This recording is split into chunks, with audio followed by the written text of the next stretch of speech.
He walks alone through vaulted corridors that stretch for miles beneath a dead star. His metallic footsteps echo softly across obsidian floors, each one deliberate, each one part of a ritual older than most civilizations. Around him, stasis fields shimmer faintly, preserving moments, objects, and entities harvested from across the millennia. A silent choir of ancient wonders lines the black stone walls. Alien relics, ossified beasts, statuesque warriors frozen mid-strike. Here, time is captured. Here, history does not die. This is solemnness, and its master is Trazyn the Infinite. Among the Necron dynasties, there are warriors, strategists, and tyrants, but only one calls himself a curator. Only one has declared the galaxy's past as property to be preserved, and if necessary, stolen. Trazyn does not lead crusades of conquest like the Stormlord Immortal. He does not seek temporal supremacy like Orokin the Diviner.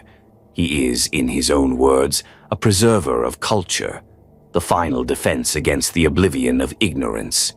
If that defense comes at the cost of other people's sovereignty, then so be it.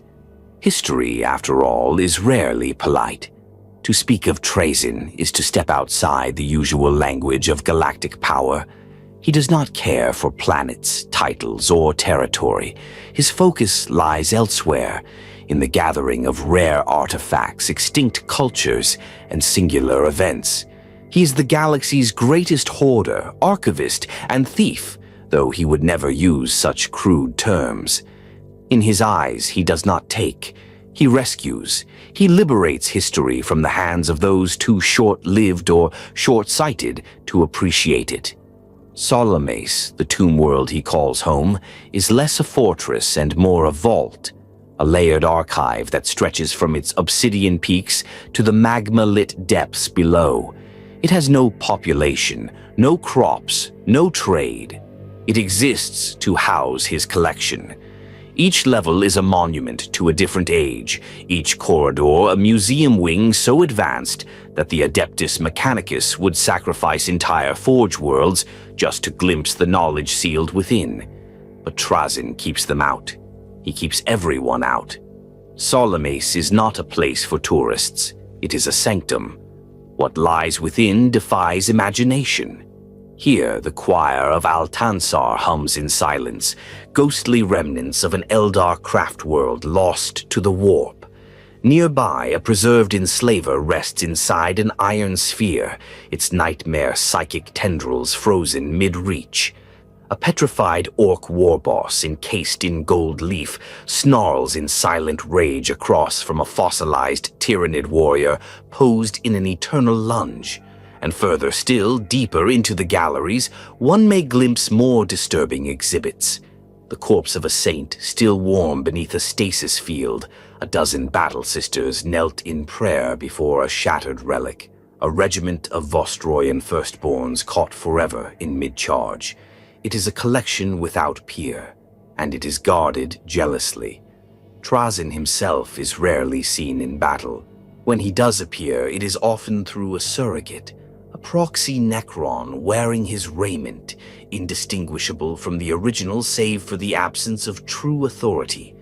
These doubles act in his stead, allowing him to survey conflicts from a distance, manipulating events with a collector's eye. He does not think like a general. He thinks like a scholar. Battles to him are opportunities to identify new items for acquisition. When a war breaks out over a sacred tomb or a buried artifact, Trazyn does not choose sides. He appears where he is least expected, bypassing siege lines with trans-dimensional keys or infiltrating bastions using cryptech illusions. He strolls through carnage like a man browsing a market. If something catches his eye, a blade of legend, a hero of great renown, a dying Xenos race, he adds it to the collection. If resistance follows, his patience thins. Then he calls upon the legions stored within Solomase, silent phalanxes of Lich God, swarms of canoptech constructs, and tomb blades that whisper through the void. They descend not to conquer, but to acquire. What makes Trazyn so unusual, even by Necron standards, is his attitude. He is not cold, nor does he rage. He is wry.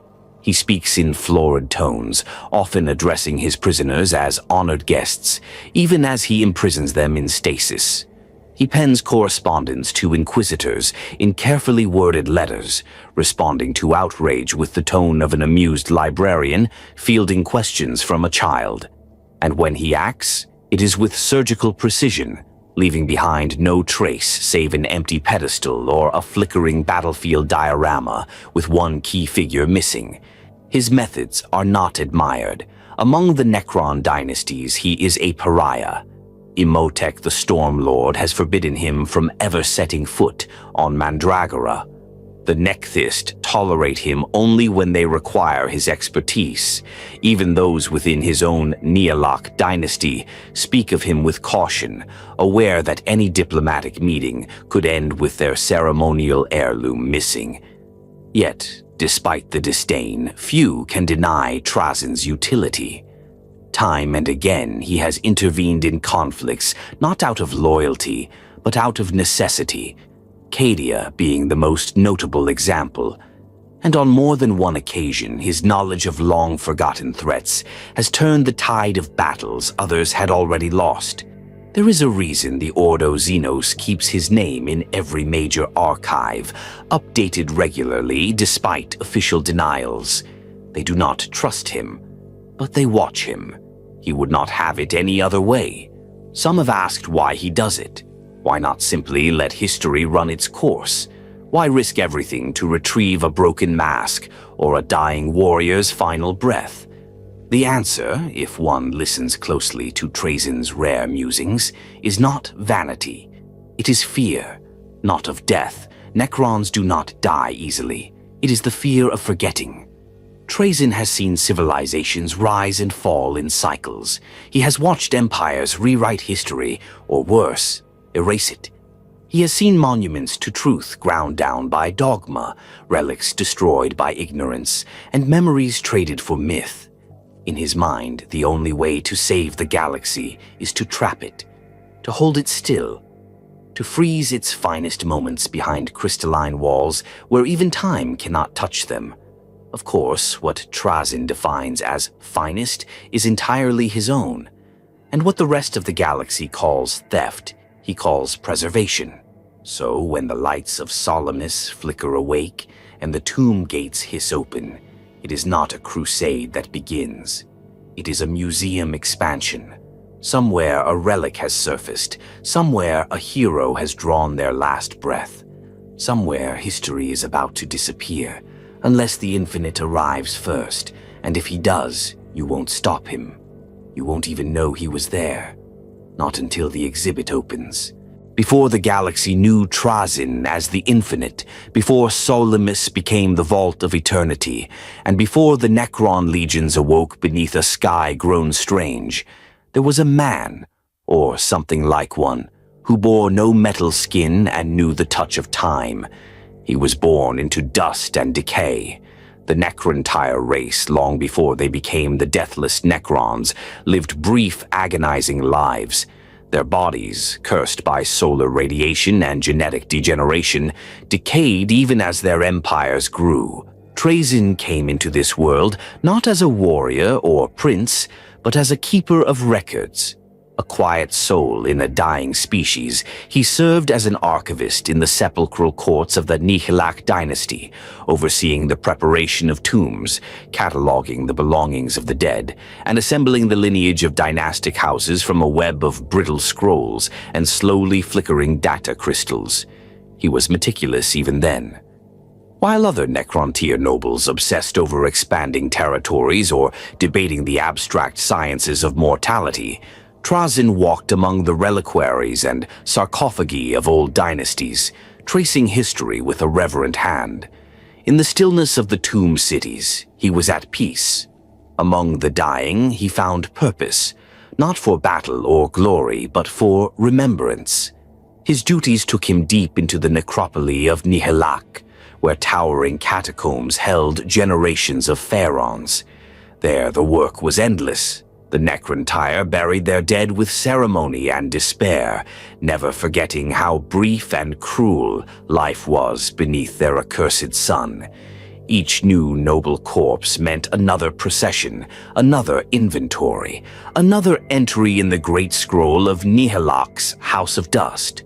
Trazyn was no stranger to these rites. He attended countless funerals, not as mourner but as registrar.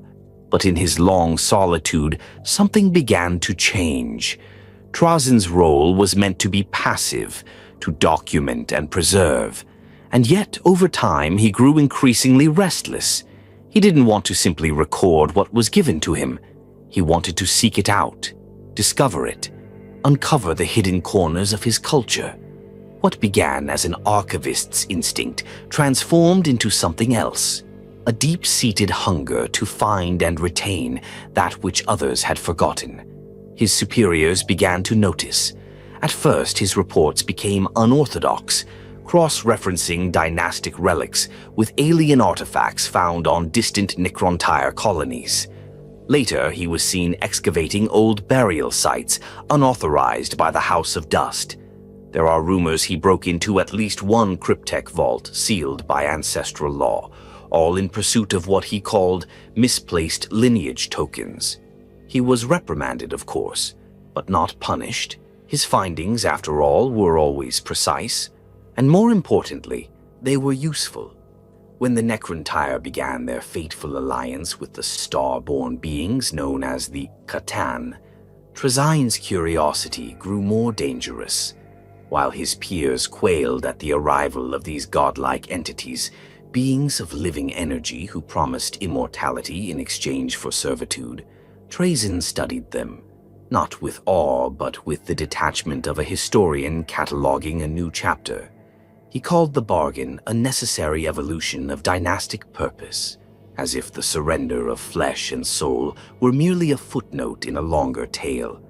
And when the time came for biotransference, that great and terrible rite that would strip the Necron of their bodies and reduce them to cold logic encased in living metal, Trazyn went willingly. He would later claim otherwise. Centuries after the transformation, he began telling others that he had resisted, that his mind had been forced into the metal shell, that he had no choice. But the records from before the long sleep suggest otherwise. According to the cryptic accounts of his ancient rival, Orican the Diviner, Trazyn stood in the queue to the furnaces with calm acceptance, perhaps even eagerness. Why the contradiction? Perhaps Trazyn's memory is as curated as his museum. Perhaps he prefers the version of himself who was betrayed rather than the truth.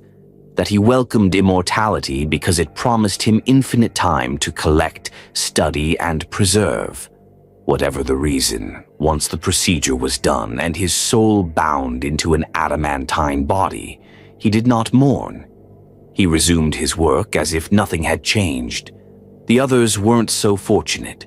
Across the Necron dynasties, madness took root. The removal of sensation, the loss of emotion, the endless existence within unfeeling shells. It drove many to despair or silence. Entire noble houses turned inward, withdrawing from all contact.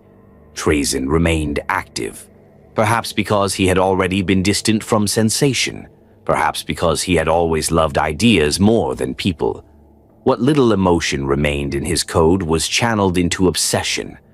Now, free from decay, free from the passage of time, he could devote himself entirely to his purpose, the preservation of history. He began constructing his archives in earnest, first on the worlds of Nihilak, later beyond.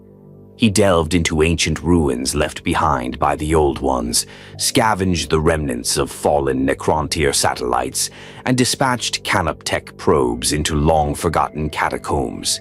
During this time, he also began crafting surrogates, robotic doubles in his image, capable of acting in his stead across the galaxy. These constructs served both as decoys and collectors, allowing him to conduct simultaneous acquisitions in multiple systems. Trazyn himself seldom ventured into danger.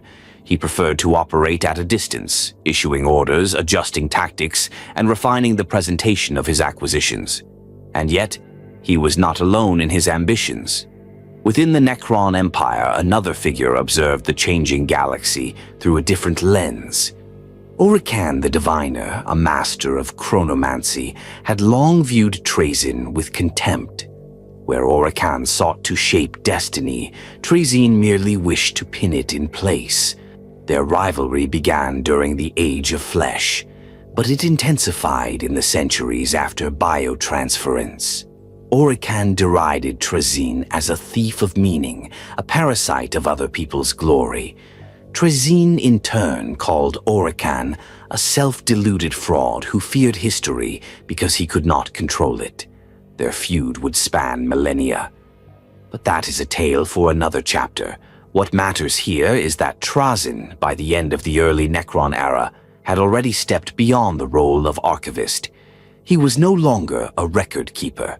He had become a curator, a self-appointed guardian of galactic memory.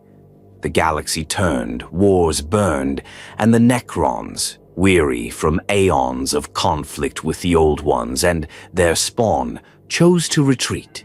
They entombed themselves in their sepulchral worlds, entering the Great Sleep, a slumber meant to last millions of years. Trazyn joined them. But before he did, he ensured that his galleries were sealed, warded, and armed. He knew he would return, and when he did, he would find a galaxy transformed, ripe for rediscovery. He did not dream. Necrons do not. But had he dreamed, he would have dreamed of vaults overflowing, of stasis fields glittering with rare creatures, of wars paused forever for his study, of a future where all that ever was would be his to preserve, in silence, in amber, in eternity. And so he slept, not as a warrior nor as a king, but as a collector awaiting a galaxy that had forgotten it was being watched. The galaxy turned slowly, wrapped in silence, while the Necrons slumbered beneath layers of unfeeling stone. Millions of years passed unnoticed in the black tombs of countless dynasties. Planets lived and died, stars flared and dimmed. The old ones were long gone, their children scattered, and younger races began to crawl toward the stars, unaware that beneath their feet lay the dreaming dead. Most Necron lords slumbered according to the great protocols, their minds sealed in stasis caskets, their warriors lined up in formation beneath obsidian vaults. Entire dynasties drifted through time in this state, as untouched and undisturbed as fossils locked in amber. Trazyn the Infinite was not like most. His tomb complex on Solemnace was never truly still. Even during the Great Sleep, its halls stirred with the activity of canoptech constructs, silent scarabs buzzing through maintenance ducts, sentry pylons recalibrating energy flows, and sensor webs listening to the stars. Unlike the tombs of other dynasties, Trazyn's sanctum was not designed for deathless slumber alone. It was built as a living archive, self-maintaining, always adapting. His galleries needed to be preserved, their stasis fields fine-tuned, their containment systems refreshed. And somewhere in that hidden machinery, deep beneath the sealed vaults and layered protocols, a signal pulsed. It wasn't a cry for war, nor was it a response to galactic threats. It was a whisper, a rhythm embedded in the substructures of Trazyn's own design. A reminder, a trigger. Trazyn awoke. The moment he opened his optics and stepped from his regeneration cradle, the galaxy was unrecognizable. Systems had drifted, dynasties had crumbled, ancient tombs had corroded into silence. No one had summoned him. No one had breached his sanctum. He had simply decided, or perhaps long ago programmed himself, to return ahead of schedule.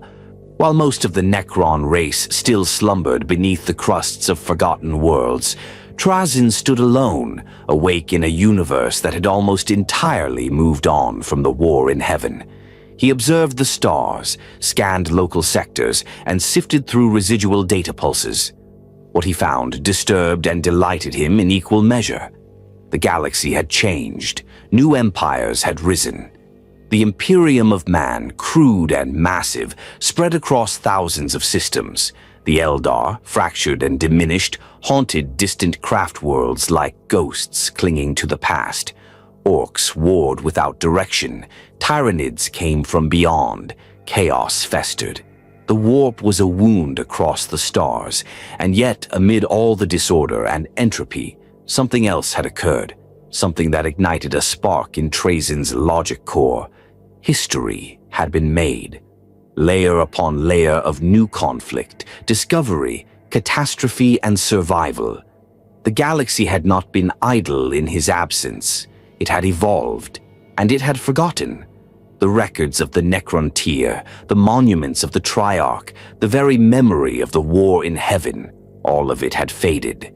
The younger races barely whispered of the Necrons, if they acknowledged them at all. Some mistook Necron ruins for Xeno-temples. Others reappropriated ancient Necron pylons without understanding their purpose. The arrogance of ignorance stretched across the stars. To Trazyn, this wasn't simply an affront. It was a tragedy. He could not allow this new galaxy, however savage, however ignorant, to exist without access to the truths of the past. But he would not shout those truths from the heavens.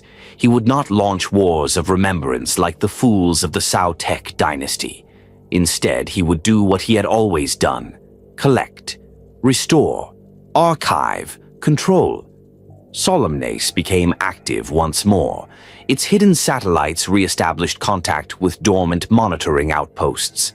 Canoptech drones swept out into the stars like spiders casting nets, gathering signals, fragments, whispers. Probes were sent to nearby planets, scanning for evidence of forgotten wars, misplaced relics, or cultural oddities. Trazyn was now operating alone, without command from any pharaoh, and without the burden of a dynastic hierarchy. His allegiance to Nihilach remained nominal, but no orders would come from its courts. They were still asleep, dreaming of empires long gone. He took advantage of their silence. In these early centuries of premature awakening, Trazyn's strategies evolved. He moved quietly. His legions remained entombed. Where other Necron lords would have reactivated armies and marched on local systems, Trazyn did the opposite. He dispatched stealth retrieval teams, single tomb blades, lone Lichguard cadres, or disguised infiltrators, to recover specific items of interest. On the agri-world of Theodox Prime, a statue carved during the Age of Strife depicted a figure whose armor bore unmistakable necrontire geometry. Trazyn ordered a midnight extraction. The planetary governor awoke the next day to find the plaza empty, with a strange prismatic scar etched into the marble. On the drifting wreck of an ancient Mechanicus cruiser, entombed in the radiation of a dead sun, servitor cadavers still clung to their pulpits in perfect rows. Trazyn had the entire bridge section translocated to Solemnace. Each corpse was cleaned and preserved, its mechanical parts catalogued, its postures frozen in time. On a remote Eldari Exodite world, a ceremonial stone carved from wraithbone had been slowly eroded by weather over 5,000 years. Trazyn had it replaced with a flawless replica, accurate down to every carving, and transported the original to his personal collection. None of these thefts caused wars, none prompted responses, most were never discovered, and those that were remained unexplained. Trazyn's subtlety in these early operations became the signature of his return. A few inquisitors began whispering about disappearances. A handful of Eldar Farseers felt their spirits grow uneasy. But for the most part, the galaxy remained unaware that one of the Necrons had stirred, and that he was building a history not from books, but from what he took. Not all his efforts were clean. There were incidents. On Tharnax VI, his retrieval of a fossilized Orc-Krork specimen sparked a local uprising when his surrogates were discovered. Trazyn neutralized the defenders with minimal force and left a mocking note for the planetary governor. Apologies for the interruption. Please inform your Departamento Munitorum that the exhibit is now under proper care. On Myron's landing, a confrontation with a rogue tech priest resulted in the destruction of an entire cathedral, along with several priceless relics that Trazyn had hoped to preserve. He was infuriated not by the damage to his surrogates, but by the loss of authenticity. He later described the Mechanicus as well-meaning children who burn every book they don't understand. As centuries passed and his catalog of acquisitions grew, Trazyn realized something troubling. The longer he operated alone, the more difficult it became to track the galactic narrative. Too much had happened during the sleep. The Horus Heresy, the Age of Apostasy, the rise and fall of countless worlds. The data was scattered, often corrupted or rewritten, so he changed tactics. He began seeking living sources. He did not just want artifacts. He wanted individuals, historians, warriors, diplomats, and relic bearers, beings whose experiences embodied turning points in galactic history. Sometimes he took them at death. Sometimes he stole them from the battlefield. Occasionally he lured them with promises of sanctuary or insight. But always he ensured that their memories, knowledge, and significance were preserved. He did not ask permission. He did not offer explanation. He simply acquired. By the time the rest of the Necrons began to stir in earnest, Trazyn had already filled entire vaults with the treasures of a changed galaxy. When emissaries from Nihilak arrived to question his awakening and his unsanctioned activities, they found him cordial, dismissive, and surrounded by wonders. He offered them tea. They did not return. Others came. Orican, Sautek envoys, even a few bold cryptechs hoping to barter information. Trazyn received them all with courtesy and ensured they left either amused, infuriated, or subtly diminished. He did not require allies. He required material. The Great Sleep had been a pause for the Necrons. For Trazyn, it had been an opportunity. The galaxy had evolved without him, but he had returned before anyone else, and that meant he had the first pick of history. By the time the Storm Lord Imhotep began carving a path through the stars, by the time Zarek the Silent King re-emerged from the void, and long before Abaddon threw Cadia into ruin, Trazyn was already there, watching, recording, curating. He had missed nothing. He had only waited for the right moment to resume his work. The rest of the Necron race had just awakened. Trazyn never truly slept.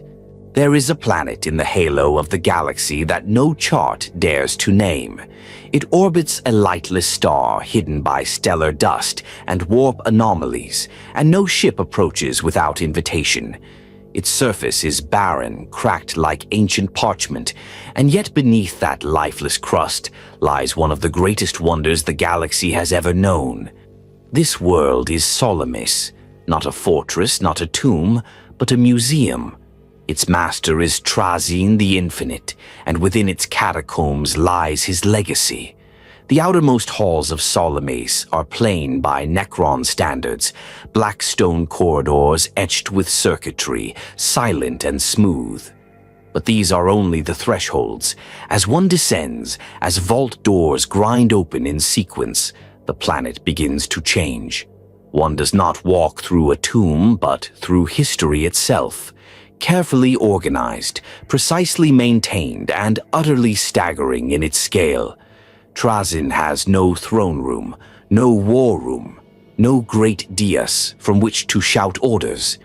What he has are galleries. The first is the Hall of Antiquity, a vast chamber where stasis fields hold relics from civilizations long since turned to ash.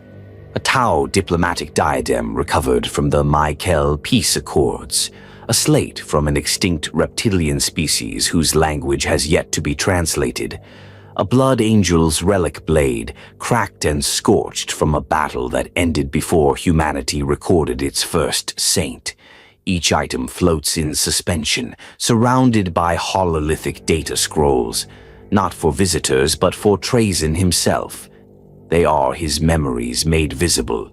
Elsewhere, the gallery of heroes displays warriors from across time, each one captured mid-strike. A sister of battle locked in fervent prayer. An ultramarine sergeant shielding a child from incoming fire. An orc knob raising a crude axe in triumph. These are not statues. These are the originals, taken from their moments, preserved as they were, their minds in stasis, their bodies suspended as if reality had paused around them.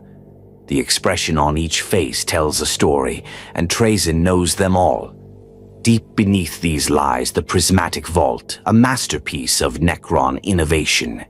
Here, entire events are captured and replayed in perfect simulation. The technology is a hybrid of hard light projection, time-suspended matter, and transdimensional echo fields. The results are indistinguishable from reality. Walk into one of the arenas and you might witness the final vote of the High Council of Altansar. Step into another and you'll find the underground siege of Kolth playing out with maddening precision. Word-bearers and ultramarines locked in a silent, endless duel. To Trazyn, these scenes are more than trophies. They are corrections. Where memory fades, he reinforces it. Where records contradict, he decides the truth. He has adjusted some of these recreations, not out of malice, but out of necessity. If an exhibit lacked one specific warrior or weapon, he might have substituted a similar example from a different time period. Accuracy is an ideal. Completion is a mandate. Yet not all exhibits are passive. Some of the vaults are known only to Trazyn, hidden behind layered encryption and psychic wards. Within them are creatures too dangerous to display. A captured hive tyrant, dormant only because its mind is looped in a perpetual stasis dream. A still-living Cetan shard, sealed in a labyrinth of tesseract prisms. Even a clone of Fulgrim, not the demon, but the Primarch reborn in his purest form, gifted by Fabius Bile in a moment of uneasy barter. These treasures are not for display. They are for study. The sanctity of the collection is absolute. No item is ever misplaced. No field ever deactivates. Thousands of canoptech constructs patrol the galleries at all hours, silent guardians with no purpose beyond maintenance. If a stasis field fluctuates by even a fraction of a degree, dozens of scarabs descend to correct it. Every artifact is scanned and backed up. Every exhibit has its own echo chamber of redundant containment. Trazyn trusts no one but himself to oversee the system, and even he double-checks his own parameters every few decades. It is not a collection. It is an ecosystem. And yet, even here, within the halls of his greatest achievements, he is not at peace. There is always another exhibit to complete, a campaign to reconstruct, a hero missing from a tableau. Trazyn is haunted by the incompleteness of history. To him, the galaxy is a puzzle scattered across stars, and every battle fought without a preserved witness is a lost opportunity. He obsesses over gaps in his collection, the way a cartographer obsesses over uncharted lands. It is this obsession that drives him to risk everything, to activate teleportation nodes mid-battle, to manipulate entire war zones just to reach a relic before it's destroyed. He has little concern for alliances, collateral damage, or political fallout. If a cathedral collapses, but the relic inside is saved, the outcome is acceptable. If an entire regiment of Imperial Guard dies in a crossfire while he recovers a sacred banner, then their sacrifice has, in his mind, been sanctified. Some may call him cruel, others insane. Trazyn considers himself a curator of fate. The galaxy spins toward chaos. The warp threatens to unravel time itself. What he preserves may be all that remains when the stars finally die. He believes this with the conviction of a zealot, though his faith is not in gods but in memory. The galleries are not silent. Trazyn often walks among them, speaking aloud, not to visitors but to the relics themselves. He speaks to the captured commissar who once held the line against heretics on Varos Prime. He debates with a shattered AI core from the dark age of technology, asking it questions it cannot answer. Sometimes he asks a display what it remembers. He knows it cannot speak. Still, he listens. There are no guests, no audience. The museum is for him alone, a monument to a galaxy that refuses to care for its own legacy. And still, he adds more. On one occasion, he retrieved a crashed Titan's cockpit from a demon-infested moon. On another, he absconded with a pre-fall Eldar soulstone chamber just before a craft world's collapse. Most infamous was the time he snatched an entire human diplomatic envoy, mid-negotiation, from a Tyranid invasion, preserving them in a replica conference room, expressions locked in anxiety as the swarm clawed at their last defenses. He has tried, on rare occasion, to share his collection, to open dialogue with the Adeptus Mechanicus, to propose temporary access for scholarly reasons. These offers are always declined. The Mechanicus wants to seize, not study. The Inquisition sends kill teams. The Eldar dispatch assassins, so Trazyn keeps to himself. It is safer that way for everyone. Among the Necrons, there are few who appreciate what he has done. Many dismiss his work as vanity. Imhotep, the Stormlord, considers him an irritant. The Silent King, Sarek, acknowledges Trazyn's collection as a curiosity, perhaps useful, and little more. No one else seems to understand the scope, and that is what bothers him most. The scale of what he has preserved should inspire awe. Instead, it earns suspicion, contempt, even violence. Trazyn does not retaliate, not out of cowardice, but because the time spent on vengeance is time lost from curation. He has priorities. He will not waste them on petty vendettas. He has something better, something grander. He has the future's past. One day when the galaxy burns out and the last cries of war fade into static, when the warp tears through real space and only shadows remain, Trazyn's vaults will endure. Deep within Solemnace, beneath unbreachable layers of crystal and stasis, the galaxy will be remembered. Its heroes, its monsters, its triumphs and tragedies, all preserved in quiet, eternal display. And as the void reclaims all things, one figure will remain, walking silently between exhibits, adjusting a display here, perfecting a timeline there. Alone, endless, infinite. To outsiders, the Necron race appears monolithic, a unified force of cold logic and unrelenting will. But within the ancient dynasties, the truth is far more treacherous. Beneath the facade of order lies an intricate web of rivalries, vendettas, and carefully buried acts of sabotage. And few have danced across that web with as much cunning and infuriating unpredictability as Trazyn the Infinite. Trazyn, by his own admission, is no servant. His ties to the Nihilak dynasty are ceremonial at best. While others kneel before pharaohs or obey the Silent King's edicts without question, he charts his own path. Yet such independence comes at a price.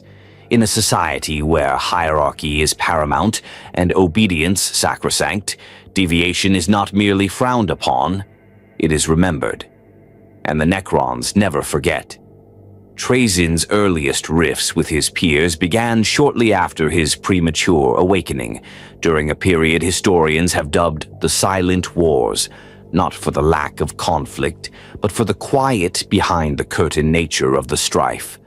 No open declarations were made, no grand battles were waged, but beneath the silence, dynasties clashed in espionage, relic thefts, proxy invasions, and diplomatic sabotage.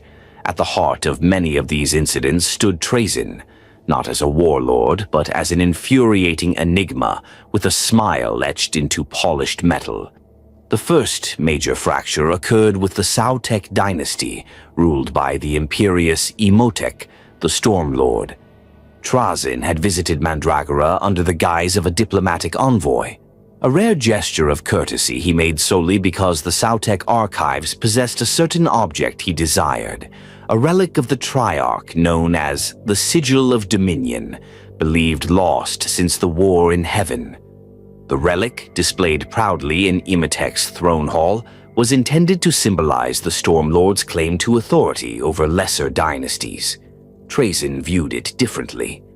To him, it was miscategorized, mislabeled, and misused. In his mind, it rightfully belonged in the Solemnace galleries. The theft was flawless. In the hours after his visit, the relic was discovered missing. In its place was a detailed facsimile, a precise, worthless replica bearing Trazyn's personal sigil hidden within the latticework. Imhotep's fury was legendary. He declared Trazyn a heretic and ordered his execution should he ever again set foot on Mandragora. To this day, Sautek vessels have standing orders to fire upon any ship bearing Trazyn's iconography. Trazyn, for his part, has always denied responsibility. "I must protest," he once said in response to a veiled accusation from a Sautek emissary. "I would never steal a relic in such poor condition. I simply liberated a historical artifact from careless hands. One day you'll thank me." That single act set the tone for his dealings with other Necron factions. He turned his attentions next to the Nechthys dynasty, drawn not by ideology but by rumor. Whispers that a crypt vault deep beneath their core world housed a unique prototype canoptech construct, a hybrid between Scarab and Citan containment unit. The Nechthys saw it as a failed experiment. Trazyn saw it as a forgotten marvel. When their high cryptech refused him access, the gallery master orchestrated a breach through intermediary proxies. Hired mercenaries, human scavengers, even a band of Kroot who believed they were hunting a dormant tyrannid spore. By the time the vault was sealed again, the prototype was gone. The Nechthys retaliated not with armies but through the ancient method of neurodiscreditation. A series of false transmissions and coded messages spread throughout the dynastic data web, implicating Trazyn in treasonous activity. For decades, access to the Necron transgalactic communication lattice was restricted to him, his requests silently rerouted, his reports flagged and ignored. Trazyn didn't notice immediately. When he did, he retaliated in kind, not with violence but with brilliance. During a coordinated campaign by Nechthys forces on the planet Sindarian, Trazyn discreetly dispatched a clone of their overlord, fabricated using photonic skeleton matrices and recovered memory shards. The decoy was activated mid-battle and loudly issued contradictory orders. The result was a complete collapse in unit cohesion, allowing the rival dynasty of Ogdobek to claim victory, and one of Nechthys' prized plasma core reactors. Trazyn didn't need the reactor. He already had two in his collection. He simply did it for the lesson. Yet for all the resentment he generates, Trazyn's actions have sometimes had unintended benefits. During the Ecolon skirmishes, a minor dynasty on the brink of extinction, the Velkar Empyrean, appealed to other Necron powers for aid against invading Chaos forces. None responded, except Trazyn. He arrived not with armies, but with a precise objective: to retrieve a singular obelisk carved with pre-biotransference star charts. In exchange, he activated several defensive wards that had lain dormant for millennia. The Chaos fleet, expecting a swift conquest, was shattered by the reawakened weapons grid. Velkar survived. Barely. Trazyn left with his artifact and a somewhat confused gratitude from a dynasty that hadn't expected help, nor understood the price they had nearly paid. Among the Necrons, such ambiguous aid was rare. It did not go unnoticed. The Silent King himself, Sharek, is said to have reviewed reports of Trazyn's activities with cool interest. Whether the Infinite serves the grand design of Necron unity or is merely a useful eccentric remains uncertain. Sharek has neither condemned nor praised him, and that, in the courts of the Necron Tire, is perhaps the most calculated response of all. Still, not all rivalries have been silent. There is Oricon. Where other Necron lords despise Trazyn for his unpredictability, Oricon loathes him for his purpose. The diviner sees himself as the shaper of fate, a being who bends the future to his will through celestial foresight. Trazyn, in contrast, preserves the past, sealing it in crystal, mocking the very idea of change. Their philosophical clash spans millennia. Their feud is personal. Trazyn has stolen Oricon's notes. Oricon has trapped Trazyn in paradox loops. They have sabotaged each other's experiments, unleashed dangerous artifacts on each other's holdings, and dueled by proxy through pawns who never knew they were at war. Their conflict is not a battle, but a game, and the rules change with every turn. At one point, Oricon cursed an entire section of Solemnace with a chronocentric entropy field. For decades, Trazyn's prismatic gallery replayed its dioramas out of sequence. The massacre of Solix ran backward. The fall of Praxan showed the defenders winning, then being unborn. It took Trazyn years to isolate and reverse the effect, and he still maintains that it was a brilliant if juvenile move. Another time, Trazyn slipped a faulty tesseract labyrinth into Oricon's private collection, disguised as a gift from a lesser dynasty. Upon activation, it released a minor enslaver entity into Oricon's sanctum. The resulting chaos caused a temporal breach, through which Oricon briefly glimpsed 5,000 years of possible futures, all of which, curiously, ended with Trazyn bowing politely over Oricon's sarcophagus. This is not war in the human sense. It is older, colder, funnier in its own bleak way, and through it all, Trazyn continues his work. He attends Necron conclaves when it suits him. He offers assistance in the form of obscure relics, often with mysterious or slightly faulty properties. He trades secrets for favors, then records those favors as part of his gallery labels. He inserts himself into ancient disputes to retrieve objects he claims were never truly theirs to begin with. He is tolerated not because he is powerful, though he is, but because no one can agree on what to do with him. To destroy Trazyn would be to risk annihilating the greatest cache of Necron history in existence. To exile him would achieve nothing. He already operates outside conventional space. And to ignore him would be to surrender priceless knowledge to a mind that sees everything as a future exhibit. Thus the silent wars continue. Quiet, circuitous, deeply personal. Trazyn remains a thorn in the side of nearly every major dynasty, and yet, in moments of rare honesty, some cryptechs admit that if not for his relentless preservation, much of Necron history, much of their own heritage, would be lost. They do not thank him, but they stop short of condemning him. Because while Trazyn may be impossible, while he may steal, manipulate, deceive, and vanish with a chuckle, he is also the last true chronicler of a race that once ruled the stars. And even if the Necrons refuse to say it aloud, they know, if the Infinite ever falls, so too may the memory of everything they were. And he knows it, too. In a galaxy where grudges span millennia and war never truly ends, there exists a feud so old, so bitter, and so bizarre that even the most ancient Necron dynasties regard it with a mix of exasperation and dread. It is not a war over territory, nor is it a struggle for thrones. It is a cold war fought through theft, sabotage, time distortion, and relentless one-upmanship. It is the war between Trazyn the Infinite and Oricon the Diviner. Their rivalry is the stuff of myth, legend and whispered complaint among other Necron nobles who would prefer their ancient society not be reduced to a cosmic farce.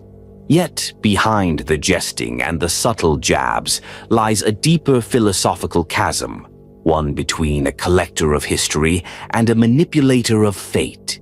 They did not begin as enemies. In the Age of Flesh before the Great Sleep, both Trazyn and Orican served the Nihilak dynasty, albeit in very different capacities. Orican was already a rising cryptech, obsessed with patterns in the stars, cycles of destiny, and temporal architecture. Trazyn, meanwhile, was a lowly archivist, haunting tomb vaults and obsessing over forgotten genealogies. There were moments where they even collaborated. Orican once consulted Trazyn for records on early dynastic schisms to forecast a future political collapse, a calculation that proved eerily accurate. But such cooperation was fleeting. Their rift began not with an argument, but with a theft. Trazyn, still early in his long path to infamy, entered Orican's private archives during a dynastic celebration, bypassing half a dozen arcane wards through sheer luck and an uncanny understanding of cryptech patterning. What he stole was not a weapon or a relic of power, but something far worse in Orican's eyes, a journal, a simple, unassuming chronotome that contained Orican's first failed predictions, moments when timelines diverged, futures that didn't unfold, discrepancies he had marked for later analysis. To Trazyn, it was a curiosity, a footnote in the life of a notable mind. To Orican, it was humiliation. When he confronted Trazyn, the archivist did not apologize. He simply said, "It belongs in the record." Then he smiled. The first of many, many smiles that would push Orican to the brink of temporal madness. The feud escalated slowly, subtle at first. Trazyn would quote Orican's failed predictions in public discourse. Orican would falsify records that cast Trazyn as a footnote in greater events. Trazyn responded by inserting doctored dioramas of Orican's defeats into his galleries. Orican retaliated by arranging for Trazyn's surrogates to teleport into unstable time folds, usually without warning. Neither admitted wrongdoing, neither backed down. What makes their rivalry so consuming is that neither seeks to destroy the other. They want to win. But their definitions of victory are fundamentally opposed. Orican believes in shaping the future. He sees every action as part of a larger pattern, a cosmic algorithm where he is the mathematician and the galaxy, his chalkboard. Trazyn, on the other hand, cares only for preservation. He believes the galaxy is already a perfect story, if only it could be catalogued properly.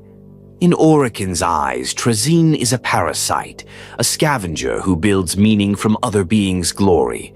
In Trazyn's estimation, Orican is a pompous egotist who thinks predicting a wave grants him mastery over the ocean, and so they sabotage each other, constantly, brilliantly. There was the incident on Thanatos Reach, where Orican sought to harvest chronometric data from a newly formed warp fissure. He had calculated a precise window of stability, 3 minutes and 48 seconds, during which he could extract a temporal sample without triggering a feedback collapse. Trazyn, curious, arrived 10 seconds early.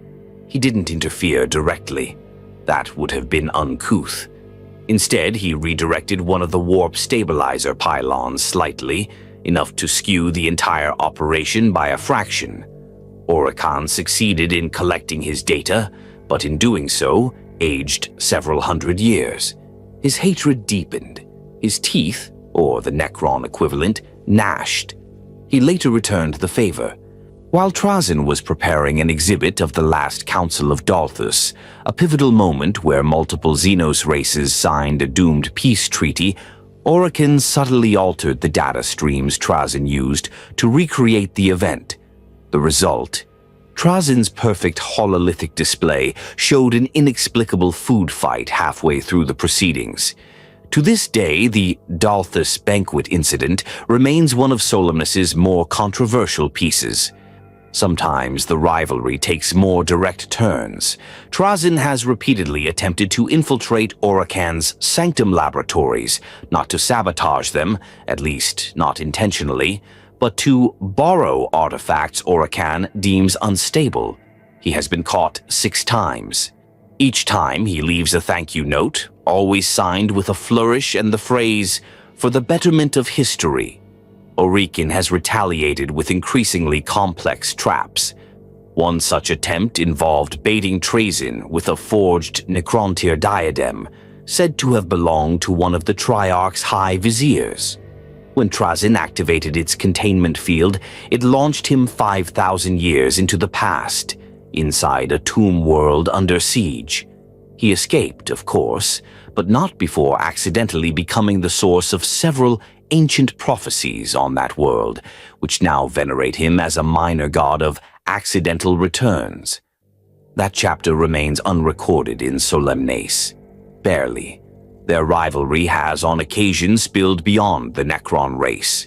In one infamous incident, both Trazyn and Orokan arrived at the same battlefield on Fornax Theta, a war zone where an Imperium and Orc armada clashed over a long-lost STC. Trazyn wanted the original document. Orokan wanted a particular piece of wreckage that, in his projections, would later form the basis of a vital prophecy. Rather than cooperate or avoid conflict, they engaged in what human tacticians might call asymmetrical interference. Trazyn deployed a holographic double of Orokan, delivering an insulting speech to the orcs. Orokan responded by accelerating the growth cycle of local fungi to jam Trazyn's teleportation network. Within hours, the battlefield was a surreal mess of Necron disruptions, Orc counterattacks, and Imperial confusion. The STC was lost, the wreckage vaporized, but both claimed moral victory. And yet, for all the chaos and antagonism, there is something beneath the rivalry that neither would dare admit. A mutual respect born from their shared intellect. Both understand the vastness of time, both see the patterns others miss, and both are, in their own way, eternally alone in how they perceive reality. There have been moments, rare and unspoken, where they have aligned. During the Carthan Singularity event, a warp incursion threatened to unmake a planetary archive that held original records from the war in heaven. Trazyn arrived first. Orokan appeared moments later. Neither spoke.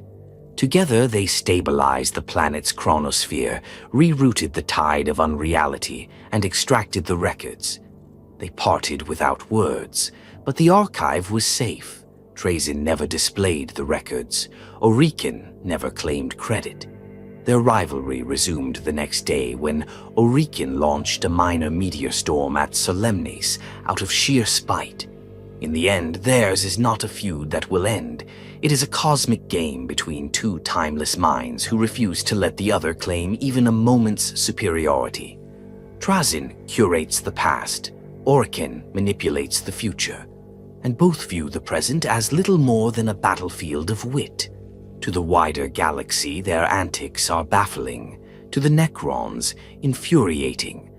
But to them, it is something more, a conversation.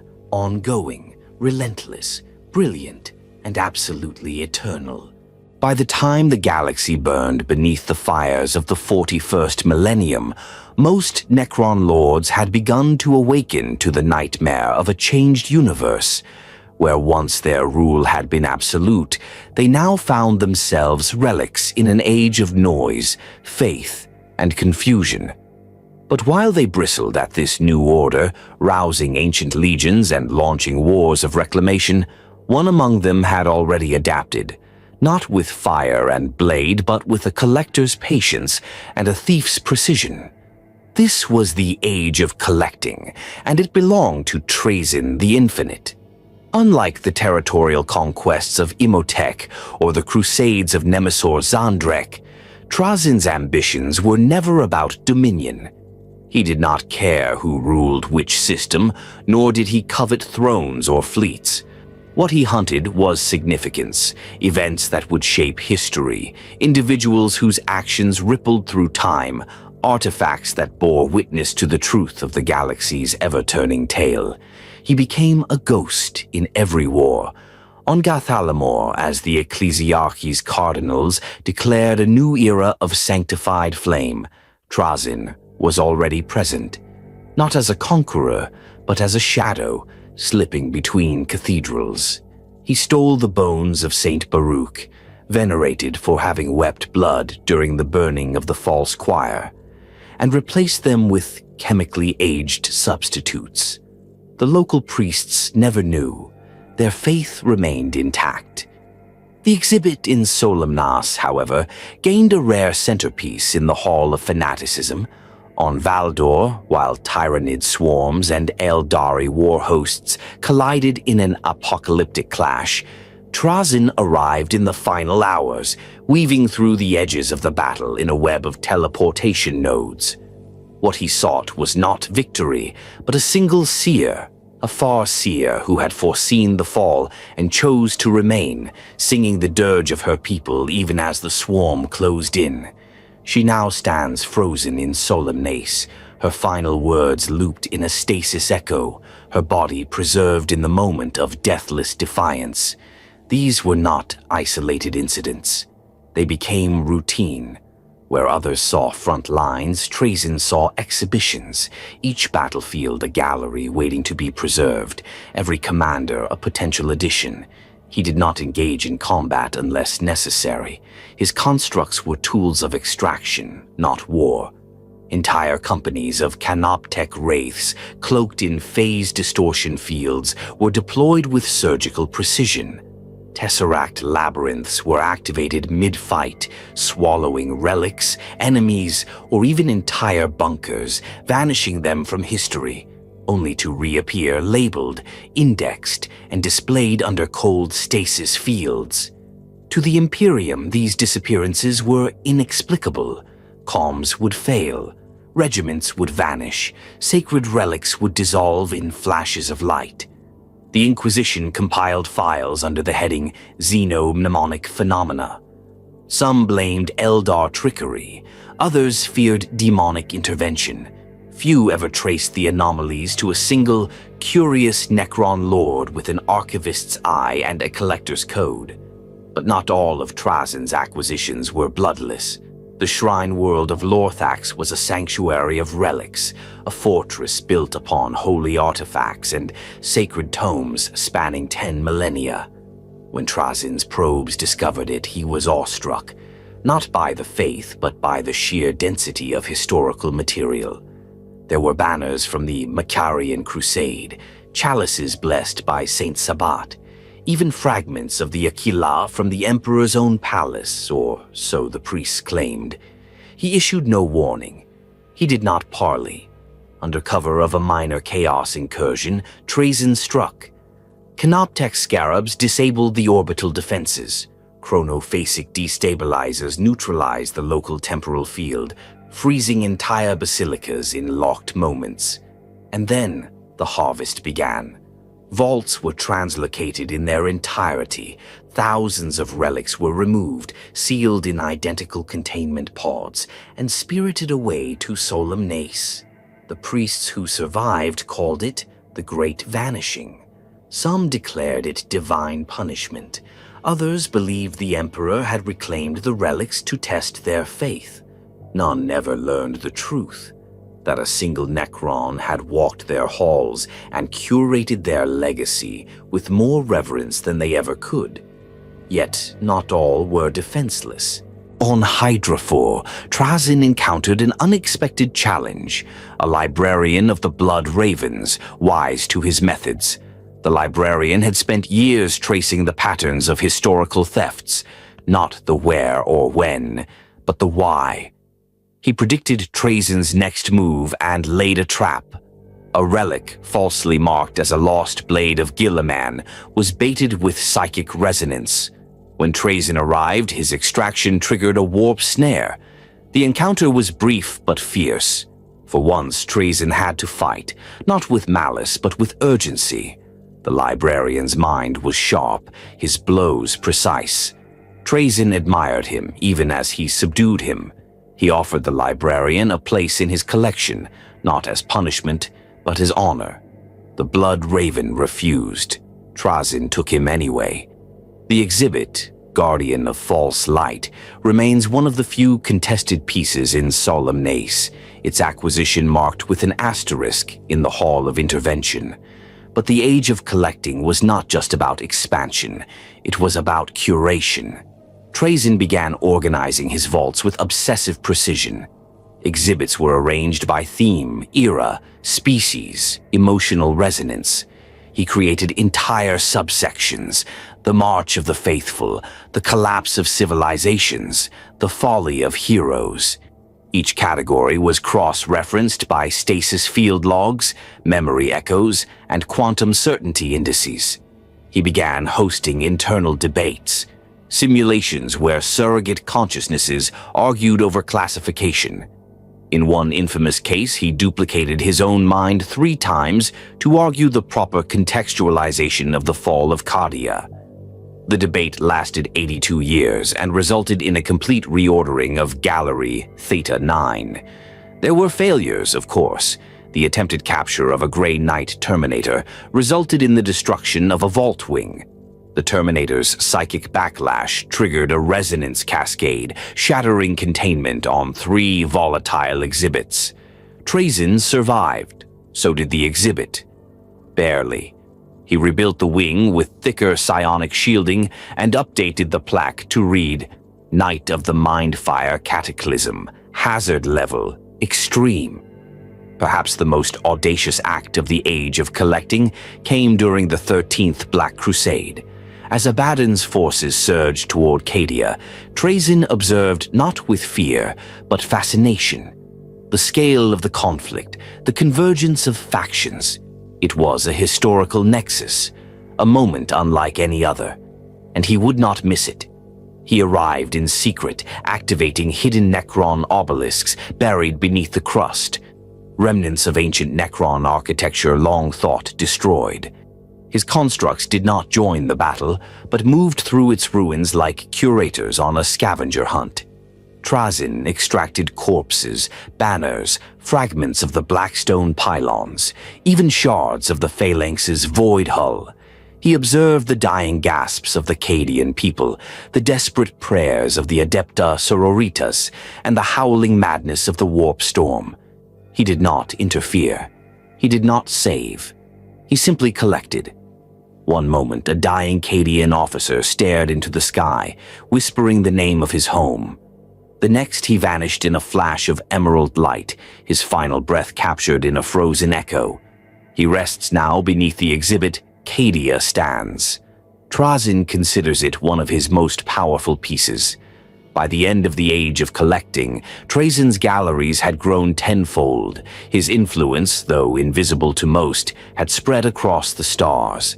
Entire campaigns altered course due to missing relics.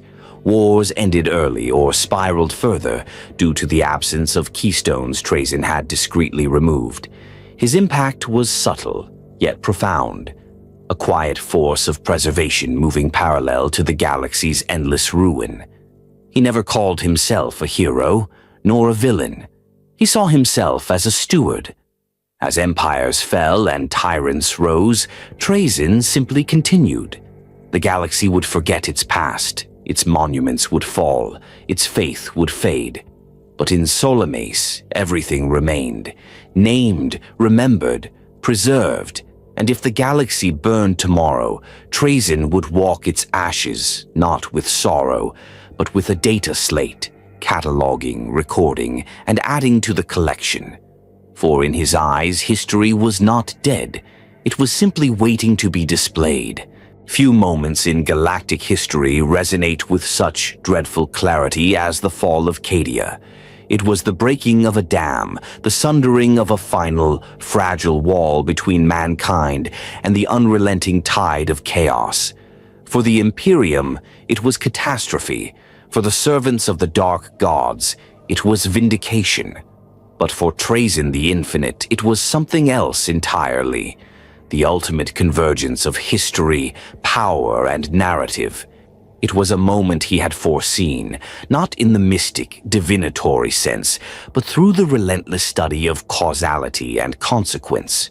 From the shifting migration patterns of Tyranid splinter fleets, to the increased cult activity on shrine worlds, to the erratic behavior of the Black Legion in the decades leading up to the 13th Black Crusade, Trazyn had calculated that Cadia would be the crucible, and when that crucible cracked, he intended to be there, not to fight, not to rule, but to record.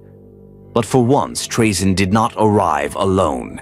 He had long known of the Necron pylons buried beneath Cadia, remnants of an age when his kind had sought to nullify the warp itself. These arcane constructs were not mere curiosities. They were weapons of reality, stabilizing the veil between dimensions. Their destruction would not simply doom Cadia, it would open the Great Rift. Trazyn, unlike the primitives who ruled the stars, understood what was at stake. And so, for the first time in centuries, he intervened. He appeared during the height of the siege, teleporting into the inner sanctums of Kasser Kraf, one of the last functioning bastions of the Cadian defense. Around him, confusion reigned. Guardsmen raised lace guns, commissars reached for sidearms, Astartes locked weapons. Trazyn raised both hands. "I am not your enemy," he said, his voice echoing through Vox and thought alike. "I am here to preserve Cadia from itself." He offered not only information, detailed schematics of the pylons, tactical assessments of enemy movements, warp field projections, but assistance. Not because he loved Cadia, not because he sought its salvation, but because in his mind Cadia was a linchpin in the great narrative of history. If it fell too soon, the story unraveled. If it stood too long, it lost its purpose. It had to fall correctly.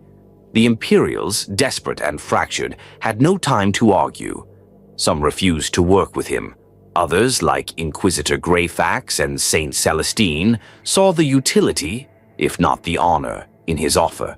And so, Trazyn became a part of the defense. His canoptech constructs aided in maintaining the pylons. His algorithms predicted demonic incursions. He shared firepower. He even deployed Tesseract labyrinths to contain major threats, capturing warp-enhanced monstrosities for later study.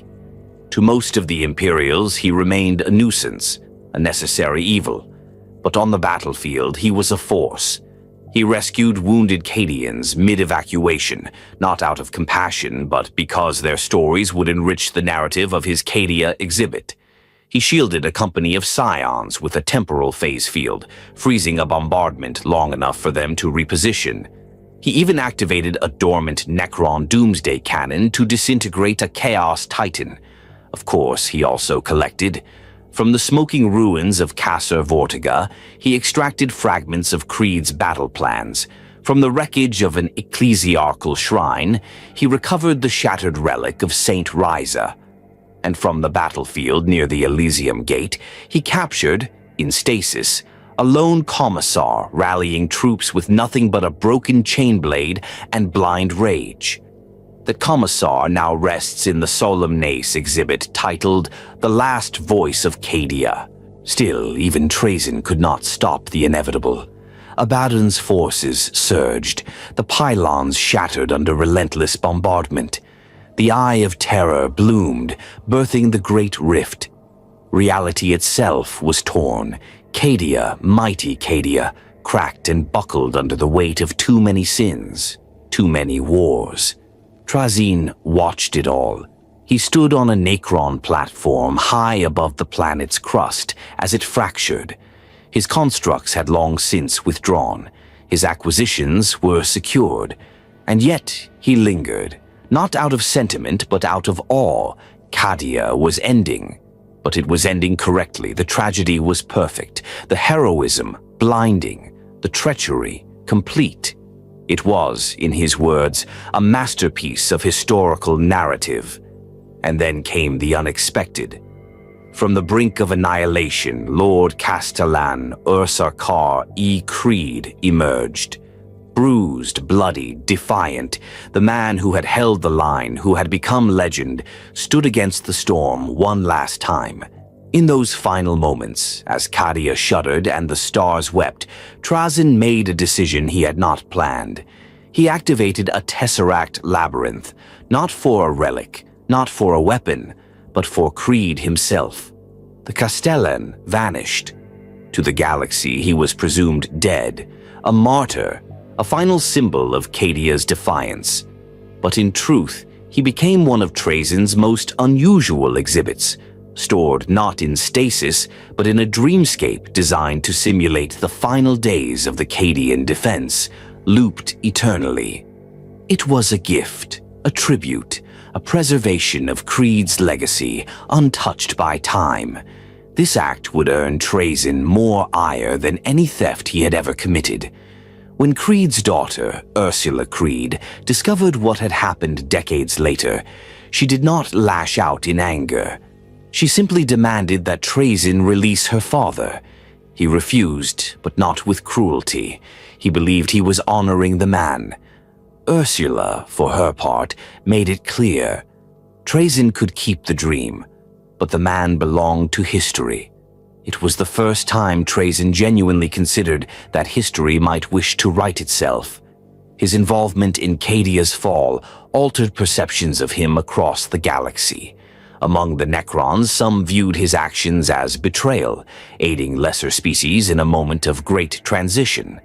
Others saw it as proof of his value, that even the Imperium, in its desperation, had turned to the Infinite. Among humanity, he remained an enigma, a villain to some, a savior to others. Trazyn, as always, did not care. His new exhibit, Cadia Stands, Then Falls, became one of the most intricate in Solemnace. It features hundreds of preserved moments, a Tempestus Scion shielding a medic, an Astartes dying atop a pile of demons, a shrine collapsing mid-prayer. Each scene is perfectly recreated, looped in stasis, watched over by Trazyn himself. He walks those halls more often than any other, and when asked, by no one in particular, why he aided the Imperium during the most pivotal moment in recent history, Trazyn simply replies, "Because someone had to make sure the end was remembered." In truth, the fall of Cadia was not the end, it was a beginning. And Trazyn, ever the curator, was already preparing his next collection. As the galaxy fractured, as rifts tore across systems and armies scattered, he looked not for safety but for significance. The next relic, the next war, the next moment where the stars themselves would cry out for preservation. Cadia had stood, then it had fallen, and in the eyes of the Infinite it had done both beautifully. At the heart of a forgotten system on the edge of the halo stars lies a world untouched by time, war, or weather. A place where storms do not rage, where the stars never shift, and where no birds cry out. Its surface gleams with metallic perfection, interrupted only by grand ziggurats and monolithic vaults that stretch high into the unchanging sky. This is Solemnace, the personal domain of Trazyn the Infinite, and home to a collection unlike any other in the galaxy. It is not merely a fortress, it is not a city. It is a monument to memory, a museum of galactic history curated by one of the most enigmatic minds to ever emerge from the Necron race. Here, within countless subterranean galleries, lies the preserved essence of civilizations long fallen, heroes long buried, and moments that would otherwise have vanished from time. But to understand Solemnace, one must first understand Trazyn's vision of eternity. Trazyn does not view history as a progression, but as a mosaic, vast, intricate, and beautiful in its frozen moments. And so Solemnace is built to mirror that view. Every chamber, every corridor, every exhibit is meticulously constructed not merely to contain, but to evoke, to make the observer feel the gravity of what has been lost. The outer layers of solemnase house the more straightforward acquisitions, relics of lesser significance, trophies from minor battles, and curiosities that might one day prove important. These are displayed in long, cold vaults lined with phasing stasis fields, an orc warboss frozen mid-charge, a trio of Eldar soulstones silently humming, a human crusade banner soaked in long-dried blood. But as one descends into the deeper galleries, the nature of the museum changes. Here lie the dioramas, life-sized recreations of pivotal events in galactic history, built from authentic artifacts, actual participants, and impossibly precise environmental reconstructions. Some are locked in true stasis, others play out in temporal loops. These halls are not for casual inspection. They are rituals of remembrance, each echoing with the solemnity of a galaxy too proud to remember its own tragedies. One gallery recreates the siege of the shifting vaults, where an entire Imperial expedition vanished into a cursed tomb complex. Every soldier, servitor, and servo skull from that campaign now stands perfectly arranged, frozen in the moment of their last transmission. The Vox static hums eternally. Another exhibit features the Unity Accord of Ur-Durath, a brief alliance between 4 xenospecies against a common foe. It lasted less than a solar month before betrayal unraveled it. Yet here, the 4 leaders stand forever shaking hands, their final moment of peace immortalized in a looped illusion. The most infamous wing of Solamese is the Hall of Final Acts. Here, Trazyn keeps the dead, not all of them, but the ones whose deaths shaped the path of empires. There's a Cadian captain pulling the pin on a plasma grenade as Chaos Marines overrun his trench. A sister of battle screaming a hymn as fire consumes her promethium-slick robes. A tyrannid warrior mid-lunge, its claws a whisper from its prey, forever denied the kill. These are not holograms or simulations. They are real. Preserved at the exact moment of impact, preserved not in cruelty but in reverence. Each exhibit is accompanied by a data slate written in Trazyn's hand, outlining the significance of the moment, the choices made, and the consequences that rippled through history. To some, it is a house of horrors. To Trazyn, it is sacred. Solemnness is protected not just by its remoteness, but by layers of defenses unmatched even by most Necron tomb worlds. Its surface is riddled with phasing obelisks that distort approach vectors, its sky patrolled by canoptech tomb sentinels, programmed to erase unauthorized visitors without hesitation. The true danger, however, lies within. The museum is alive. Its exhibits are watched over by replication surrogates, polymorphic constructs designed to emulate their subjects, should anything go missing or awaken.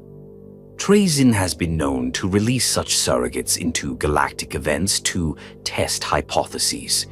One such surrogate, mimicking a loyalist Astartes captain, once led a successful counterattack on a Chaos warband, unaware it was part of a simulation that had bled into reality. Then there is the Oblivion Vault, sealed beneath 50 layers of phase code encryption and quantum locks. Few even know it exists. This chamber houses the most dangerous artifacts Trazyn has ever collected, items too volatile or reality warping to display. Among them is a shard of a Citan, still pulsing with fractured divinity.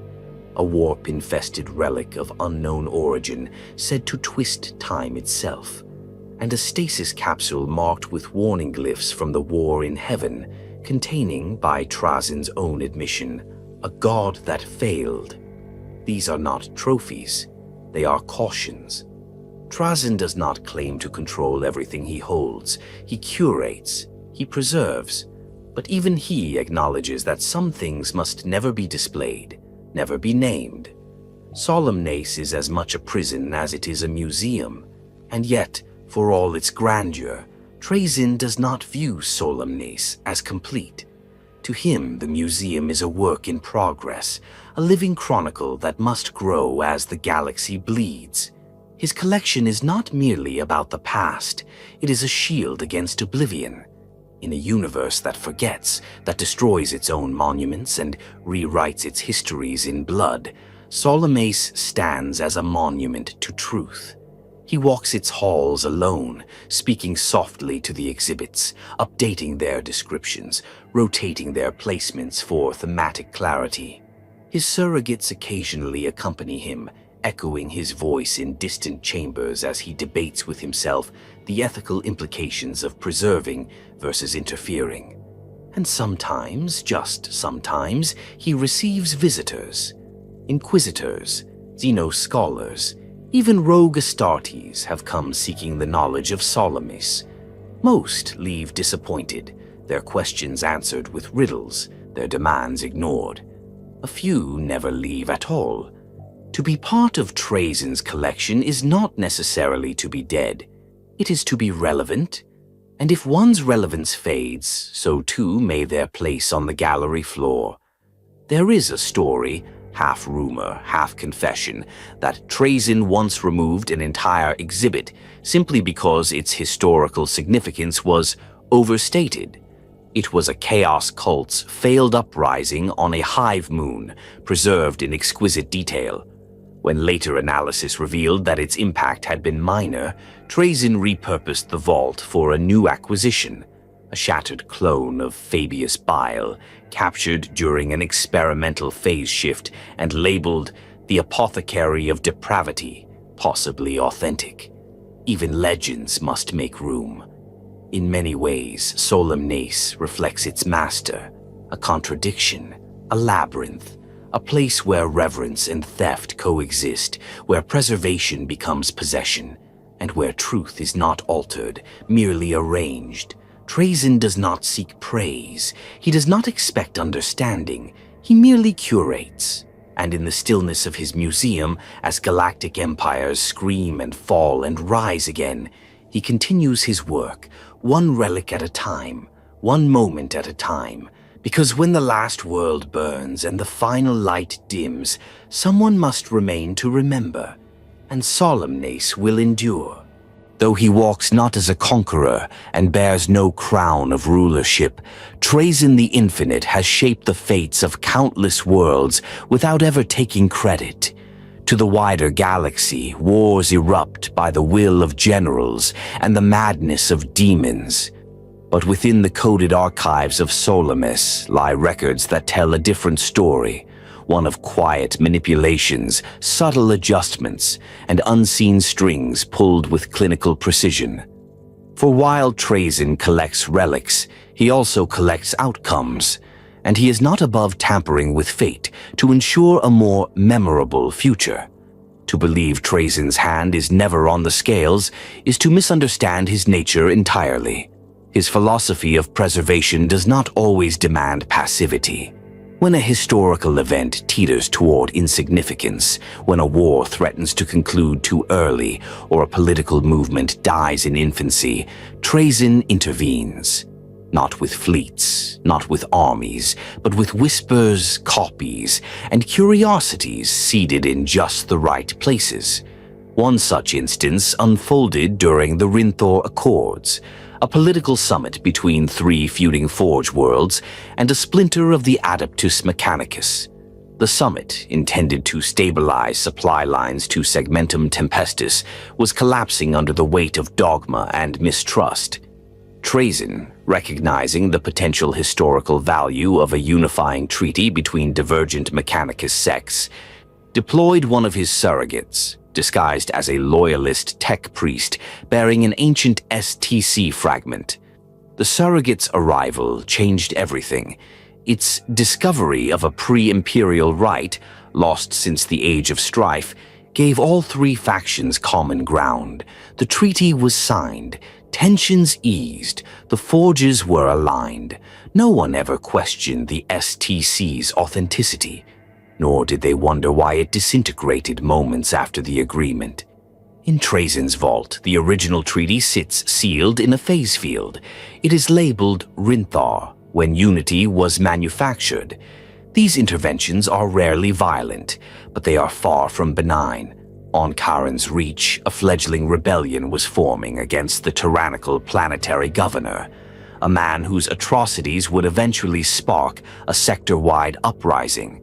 According to Trazyn's calculations, however, the governor's fall was premature. The larger movement would collapse without proper momentum. So he delayed the spark. One night, as the rebel leaders met in secret, they were visited by a stranger cloaked in ancient robes. He spoke of betrayal within their ranks and gifted them a data core proving the treachery of one among them. Paranoia fractured the cell. The governor reigned for another decade, long enough for the rebellion to gather true martyrdom.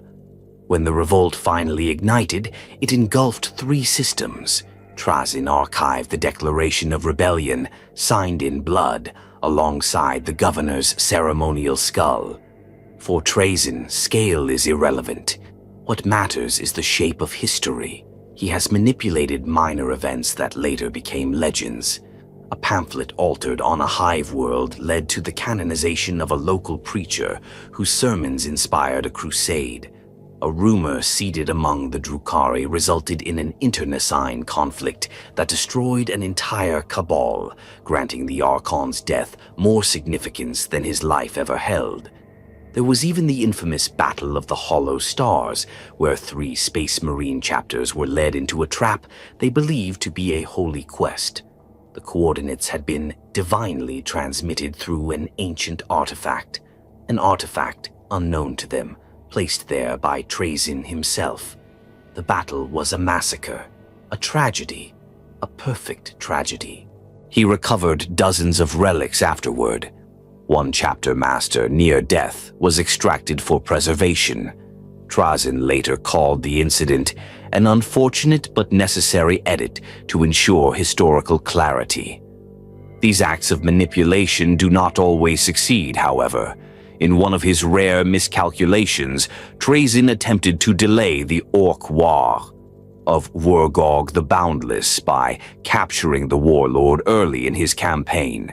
He believed that Wargog's final stand, months later at the gates of an imperial fortress, would be a more poetic end.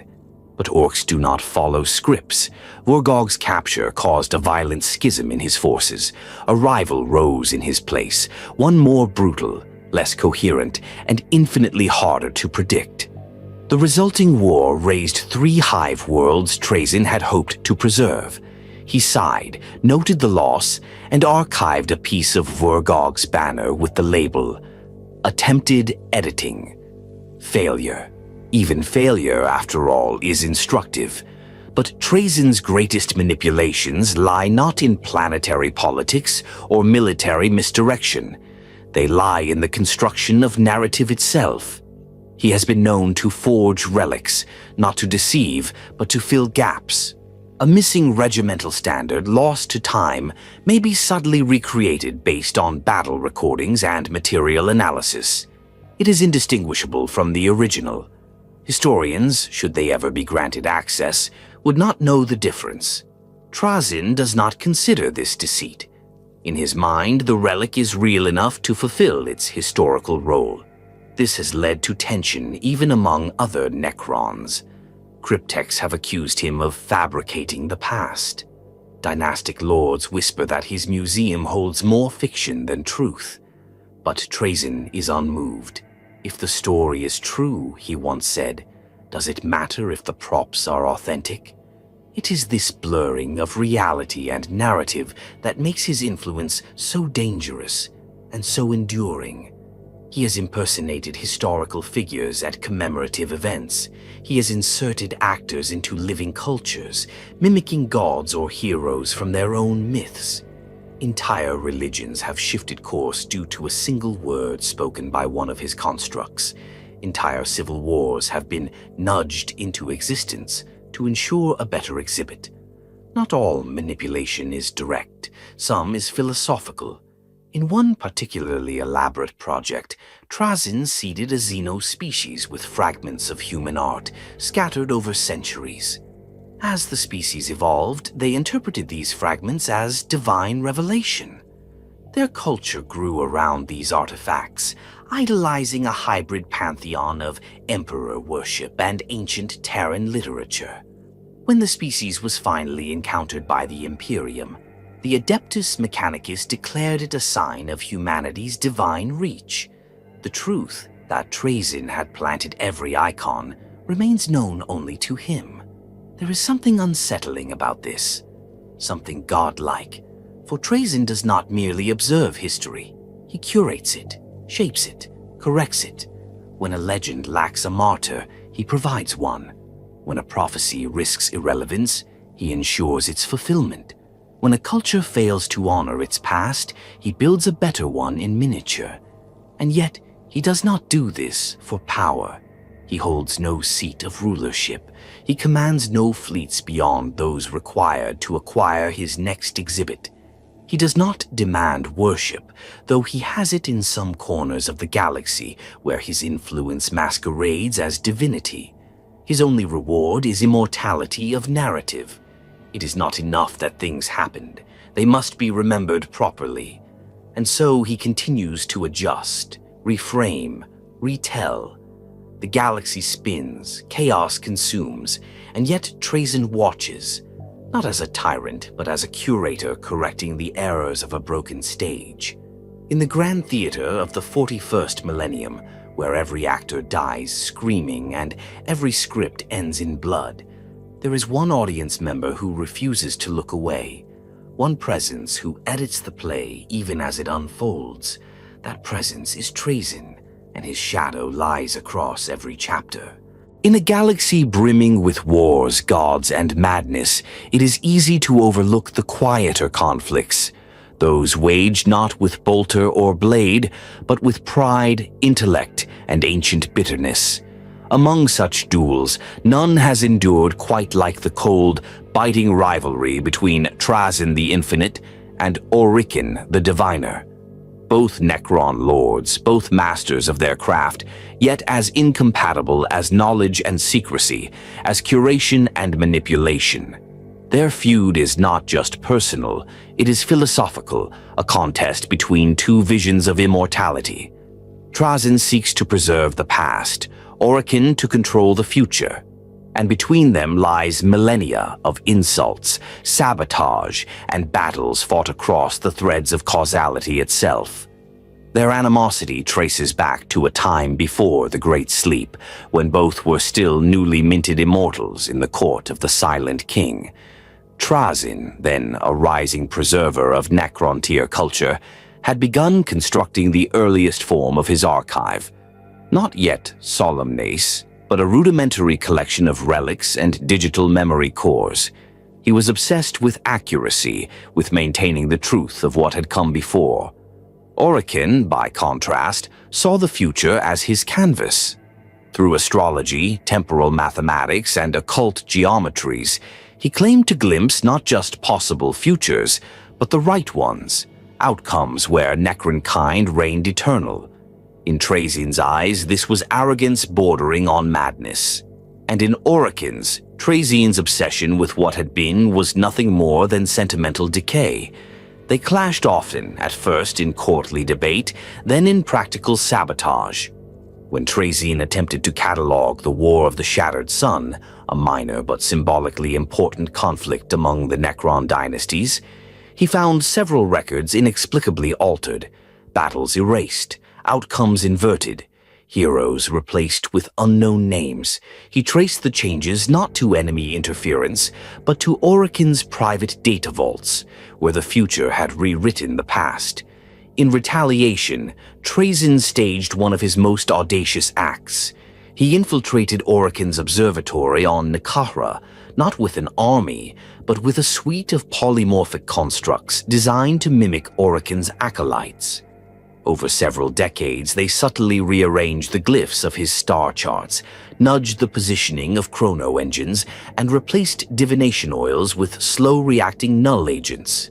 The effect was imperceptible until one of Orikon's predictions, meant to ensure the rise of a favorable dynastic warlord, led instead to his premature assassination. Trazyn, upon hearing of the outcome, reportedly laughed for 6 consecutive days. The damaged star charts now sit on display in Solomes under the label The Diviner's Misstep. But Orican is not one to forget. In response, he cursed an entire wing of Trazyn's museum with temporal entropy. The stasis fields failed, time unraveled, and several of Trazyn's most delicate exhibits aged into dust in seconds, including a preserved martyr of the Age of Apostasy and the original skull of a pre-heresy word-bearer chaplain. Trazyn rebuilt, of course, but he never forgave the loss. This tit-for-tat continued for millennia, often playing out behind greater galactic events. During the early days of the Imperium, as the Emperor's forces pushed into the galactic south, Trazyn attempted to preserve an Eldari infinity circuit in danger of being destroyed by a mechanized Imperial offensive. He dispatched his surrogates to extract it. Orican, predicting that the presence of the circuit would influence a later war of faith among the ecclesiarchy, redirected an asteroid storm to obliterate the extraction site. The circuit was lost. The war proceeded as Orican foresaw. Neither admitted fault. Both claimed victory.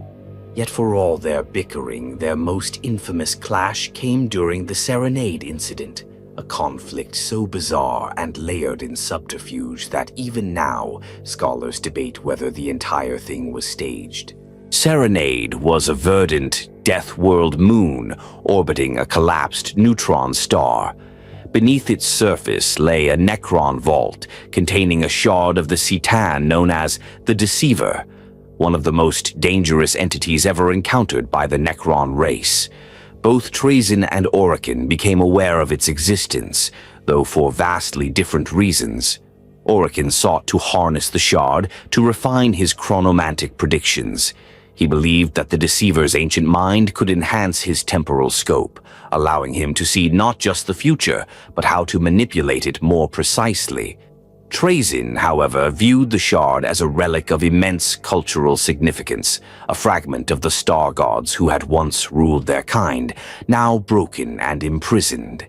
He believed it should be contained, observed, and displayed, a cautionary symbol of Necron ascendancy. Their paths converged deep within the tomb's sublayers. At first, they fought through proxies. Trazyn deployed elite canoptek constructs and phase echo traps.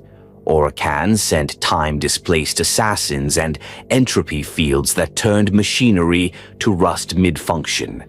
The clash unfolded across dimensions. In one corridor, a battle played backward in time. In another, opponents aged to dust while still mid-swing. Eventually, both arrived in person, unwilling to allow the other to claim the prize. What followed was less a duel and more a debate made manifest. Trazyn summoned illusions of past betrayals. Orican rewound time to undo his own wounds.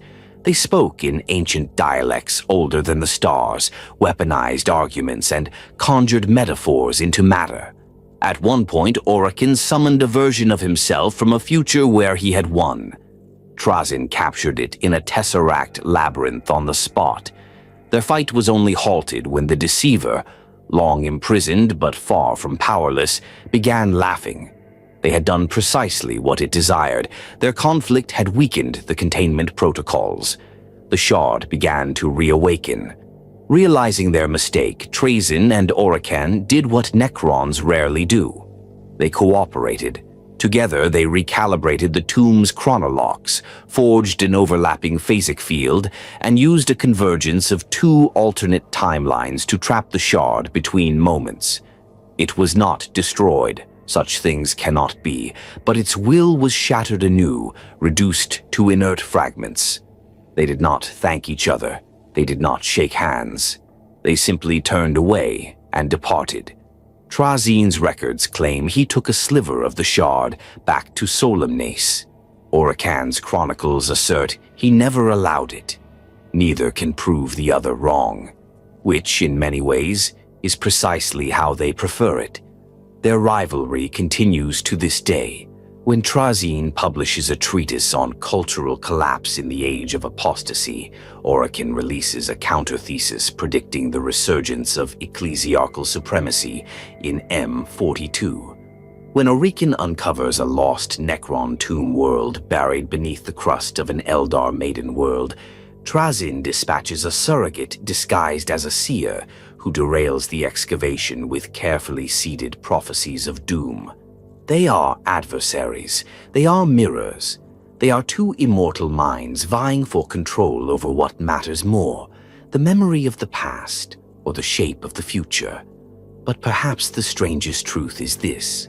In the galleries of Solemnace, tucked away in a quiet, unassuming chamber, lies an exhibit titled The Diviner Eternal, Friend or Foe. It features a perfect replica of Orican, frozen mid-gesture, as if delivering a monologue to a crowd long gone. The plaque below it reads, "He seeks to master time. I seek to remember it. Together we fail." Beautifully. Whether the replica was created by Trazyn or acquired in some darker way, none can say. And Trazyn? He simply smiles when asked. Their war is not over. It never will be. There are thieves who steal for profit, others for vengeance. Some steal for nations or ideologies. But Trazyn the Infinite steals for one reason alone: to preserve. To him, every relic is a truth at risk, every artifact a story that could be lost in the firestorm of galactic decay. And so, across millennia, Trazyn has committed some of the most breathtaking thefts in the history of the galaxy, acts that defy reason, possibility, and sometimes physics itself. These are not mere burglaries. They are opera. They are choreographed acts of acquisition, performed on battlefields, in temples, aboard derelict starships, and within the vaults of worlds that believed themselves untouchable. While others see sacred heirlooms or holy relics, Trazyn sees historical assets in need of safekeeping, ideally under glass, labeled, and looped in a stasis field deep within Solemnace. And among his endless catalog of acquisitions, some heists have become infamous even among those who do not believe Trazyn truly exists. The most well-known of these is his failed theft of the Spear of Vulcan, a relic so closely guarded by the Salamanders chapter that even its precise nature remains unclear. Some say it is the very weapon wielded by the Primarch Vulcan himself. Others insist it is a symbolic construct blessed by his genetic essence. Trazyn, for his part, didn't particularly care what it was. He cared that the relic had cultural weight, that it meant something to those who followed it, and that made it worthy of his collection. His first attempt came during the closing hours of the Night of Ember, a Salamander's crusade against a Xenos incursion on the ash world of Tarsus Vol.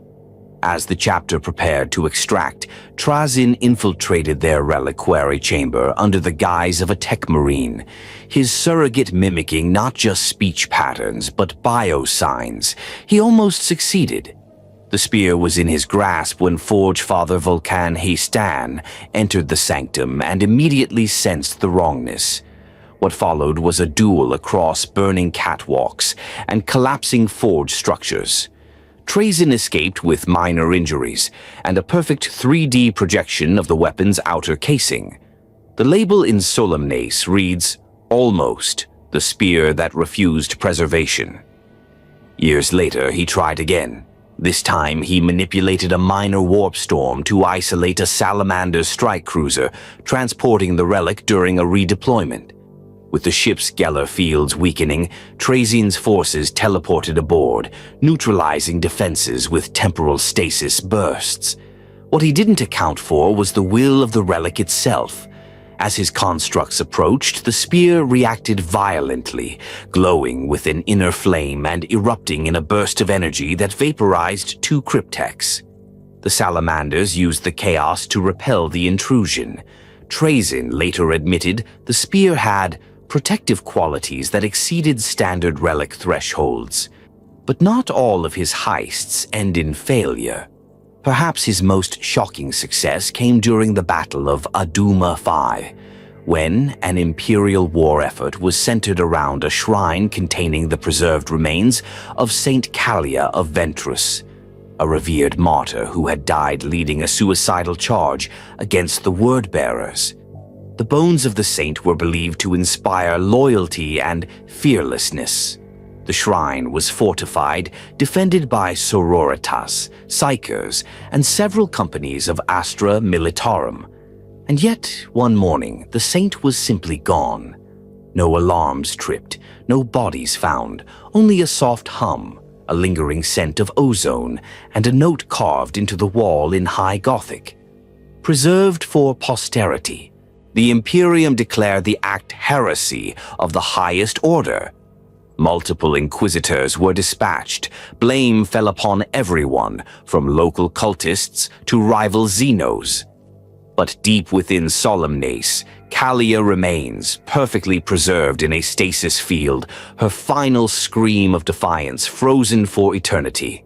Trazyn views her not as a corpse, but a symbol, and he treats her display with a reverence almost religious.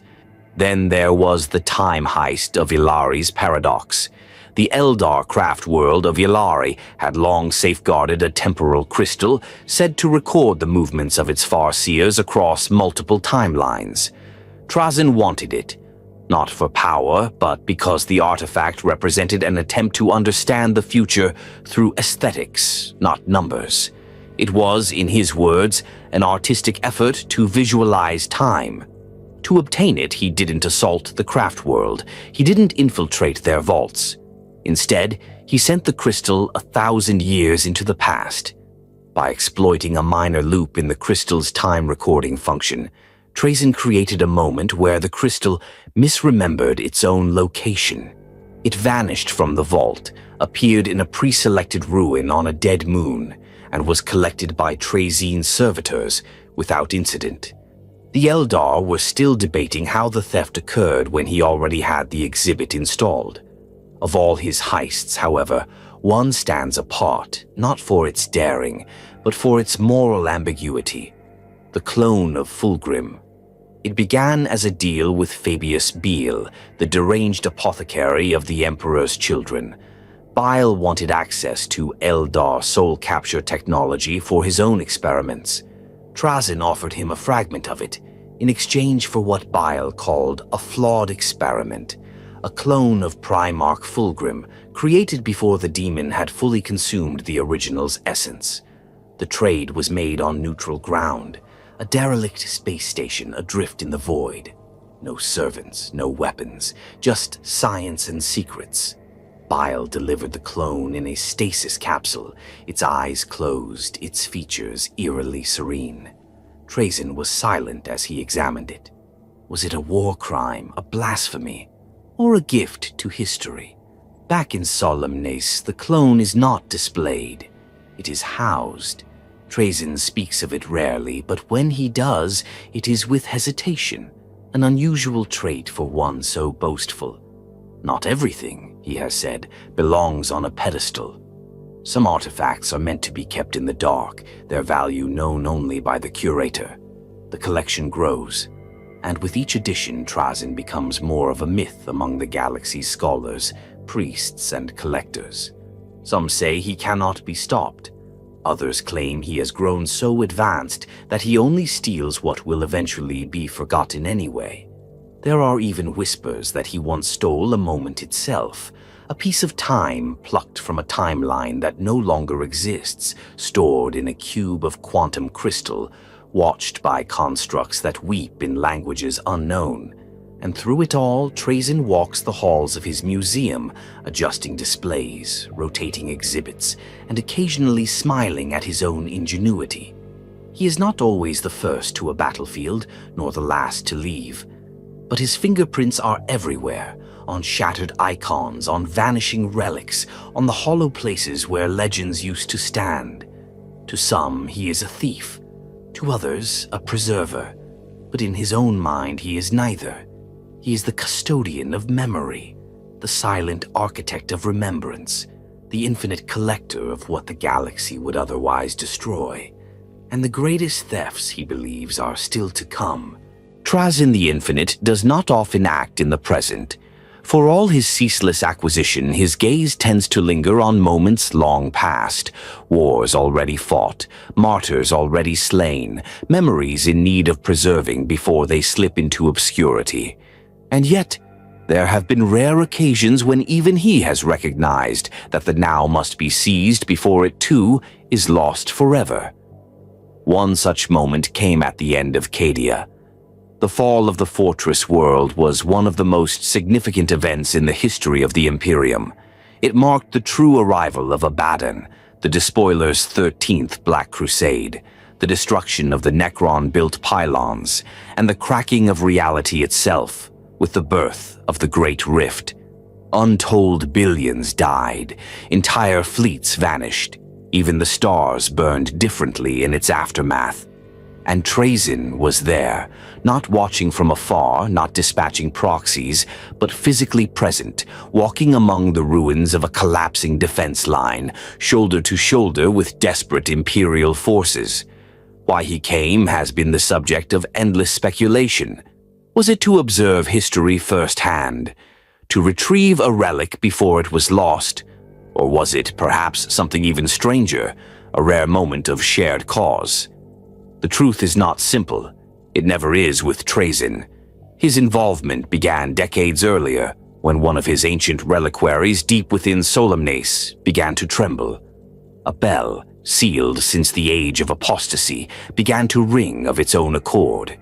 It was the bell of Saint Gerstal, an artifact tied to prophecy and doom, its peal said to foretell the unmaking of great bastions of faith. The bell rang 12 times before falling silent. Trazyn, intrigued and cautious, consulted the Chronos Index, a database of future echoes captured through unstable tachyon resonances. The results were vague but troubling. A convergence of demon kind, mortal desperation, and the shattering of a bastion once thought eternal. Cadia. There was no time to dispatch servants or prepare illusions. This was not a heist, it was a salvage operation. Trazyn arrived above the world in his personal tomb ship, weaving through debris and warp-spawned anomalies. The skies above Cadia were an apocalyptic swirl of void-born flame and shrieking madness. The planet's surface buckled beneath orbital bombardments. Yet somewhere beneath that ruin, he knew, lay a final opportunity to preserve a turning point, a moment that would ripple through the coming millennia. He teleported directly into the heart of Kasr Kraf, one of Cadia's most besieged bastions. The defenders were on the brink. Chaos forces swarmed the walls. The sky above was cracked glass, black ships silhouetted against purple flame. And there, amidst the shattered stone and blood-soaked steel, Trazyn walked uninvited into the final war of mankind's last fortress. At first, the Imperials tried to kill him. He simply stood there, allowing their weapons to pass through phase fields, ignoring their screams and threats, as one might ignore a curious insect. Then, without a word, he raised his staff and summoned legions. Rows upon rows of warriors erupted into the fight. Not necrons, but warriors pulled from stasis cells within Solemnace, temporarily deployed at his command. They were Imperial soldiers, Talarn tank commanders, Mordian Iron Guard, even a squad of Adeptus Custodes, their origins unclear. Where these warriors had come from, or when, was uncertain. Some may have died long ago, others might never have existed. But for that moment, they fought alongside the beleaguered Cadians, buying them precious time, not out of loyalty, not for the Imperium, but for the scene. Trazyn preserved the defense of Kasr Kraf by reenacting history before it had ended. The echoes of a dozen wars, cultural memories turned to flesh and steel, bled into the real. Among those who witnessed it was Belisarius Cawl, the tech priest whose own secrets were so deep that even Trazyn respected them. The two did not speak much, but they recognized one another. In silence, they struck a bargain. Call knew of the Necron pylons, ancient monolithic structures embedded across Cadia's crust, capable of dampening warp energies. With the Cadian Gate becoming a breach point for the Eye of Terror, these pylons represented the last chance to prevent a full-scale reality collapse. But the Imperium didn't understand them. Not truly. Trazyn did. The pylons were not weapons. They were anchors, tethers holding reality in place. Built long ago by the Necron tier to contain the madness of the warp, abandoned when the Citan fell and the dynasties went to sleep. Now, on Cadia, they stood again. And they needed activation. Working together, though never closely, Trazyn and Kaul coordinated a desperate effort to reactivate the pylons. Trazyn supplied data, phase keys, and fragments of Necron code. Kaul provided the technological infrastructure and the willing labor of half-mad servitors. Between them, they formed an alliance of necessity, a moment of shared preservation. The pylons hummed, the warp screamed in protest. Across the planet, the Eye of Terror seemed to flicker, its pulse distorted. For a moment, a heartbeat of silence passed through the void. It was working, but the victory was short-lived. Abaddon had other plans. The Will of Eternity, a Black Legion battleship, descended from orbit like a god's fist. Its power core ruptured mid-descent, whether by accident or sacrificial intent, remains debated. And the impact shattered Cadia's surface. The pylons collapsed, the ground cracked, reality groaned, and Trazyn fled. But not before collecting one last exhibit. As the Cadian command structure disintegrated, Lord Castellan Ursakar Creed stood at the edge of the final bastion, his orders still guiding survivors even as the planet fell apart beneath him. His presence was a symbol of resistance, of loyalty, of Cadian defiance. And symbols, to Trazyn, must not be lost. Creed vanished in a blink of light. His aides screamed. No body was found. Back in Solimas, within a quiet chamber, the Lord Castellan remains, frozen in the act of command, his mouth half open, one hand raised toward an enemy that no longer exists. He does not age. He does not move. Trazyn labeled the exhibit simply, The Last Order. The Imperium mourned Creed as a martyr. The truth remains known to few. Perhaps even Trazyn feels some guilt, though he would never admit it. The Cadian hero is preserved, yes, but forever removed from the timeline he helped shape.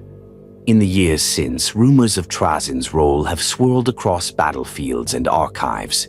Some Imperial scholars whisper that he saved Cadia longer than anyone had the right to expect. Others call him a grave robber of empires. The Necron dynasties view his actions with suspicion. He did not consult them. He acted alone. And yet, in his museum, Cadia lives on.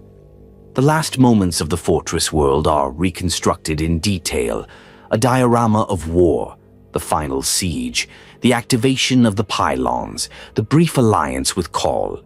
Even the corrupted storm fronts of the Eye of Terror have been rendered using fractured warp crystals and photonic simulations. Visitors, those few allowed entry, walk among the ruins, hearing the cries of dying Cadians replayed through spatial soundscapes. A flame burns where Kasser Kraf once stood. A custodian stands guard, silent and motionless. It is not a grave. It is a monument. Trazyn's intervention on Cadia remains one of the few times he truly shaped history in the moment. Not merely as an archivist, not merely as a thief, but as a participant in the war for memory itself. Because sometimes even he must admit, history is not only what has happened, it is what is remembered. And in Trazyn's hands, Cadia shall never fall again. Solemnace is not a tomb world like any other. While the galaxy trembles under the guns of 1,000 wars and the echoes of countless dying stars, this distant, almost mythical planet spins in silence, a cold jewel buried in the galactic east. It is not a place of conquest or command. It does not launch crusades or harbor fleets. It has no need, for Solemnes is a sanctuary of history, and its master, Trazyn the Infinite, has built within it a structure that defies imagination, law, and perhaps even time itself. It is here in the Museum of Solemnes that the great collector houses his life's work. To call it a museum is to undersell it grotesquely. It is a living archive, a star fortress turned inward, a cathedral of memories crafted from alien alloys and stabilized time fractures. Its corridors do not follow Euclidean geometry. Visitors, when they exist, have often reported stepping from one hallway into another and finding themselves centuries removed from their last step. The structure shifts, reorients, and remembers. No one knows how large it truly is. Even Trazyn, when asked, has simply remarked, "It is as vast as memory and far less predictable." Within its halls are relics from every age of galactic history. The entirety of history, if Trazyn has his way. And though most of the galaxy views him as a thief, a desecrator, or a lunatic, there is no denying the scale of his achievement. He has done what no one else could. He has collected the story of existence. Some say the museum's construction began during the War in Heaven, or perhaps even earlier, when the Necron still walked in flesh and dreamt of conquest. Others claim it was built in the long sleep, its halls expanding while its master slumbered in stasis, his subconscious mind designing ever more elaborate vaults to hold the future's trophies. The truth is lost, but the evidence is not. A visitor entering Solemnes, if they were somehow allowed, would be greeted not by guardians or reception, but by silence. And then, as their footsteps echo on ancient metallic floors, the museum begins to react. Lights flicker on, walls unfold, hologlyphs ignite with swirling scenes of wars, coronations, betrayals, and moments of such monumental beauty or horror that they defy explanation. There is no tour guide. The museum leads you. One corridor, dimly lit, stretches into a long procession of glass coffins. Within them lie warriors from every known species, each frozen mid-action, preserved at the moment of death. A Tau fireblade locked in a lunge, a Vostroyan firstborn drawing a final breath, an Orc knob, expression frozen in what could be either laughter or rage, all encased, labeled, and documented. A plaque reads, "Moments of Valor collected for cultural continuity." Turn left and the air becomes charged, humming faintly. This is the Chrono Gallery, a chamber where time fractures loop, moments on endless repeat.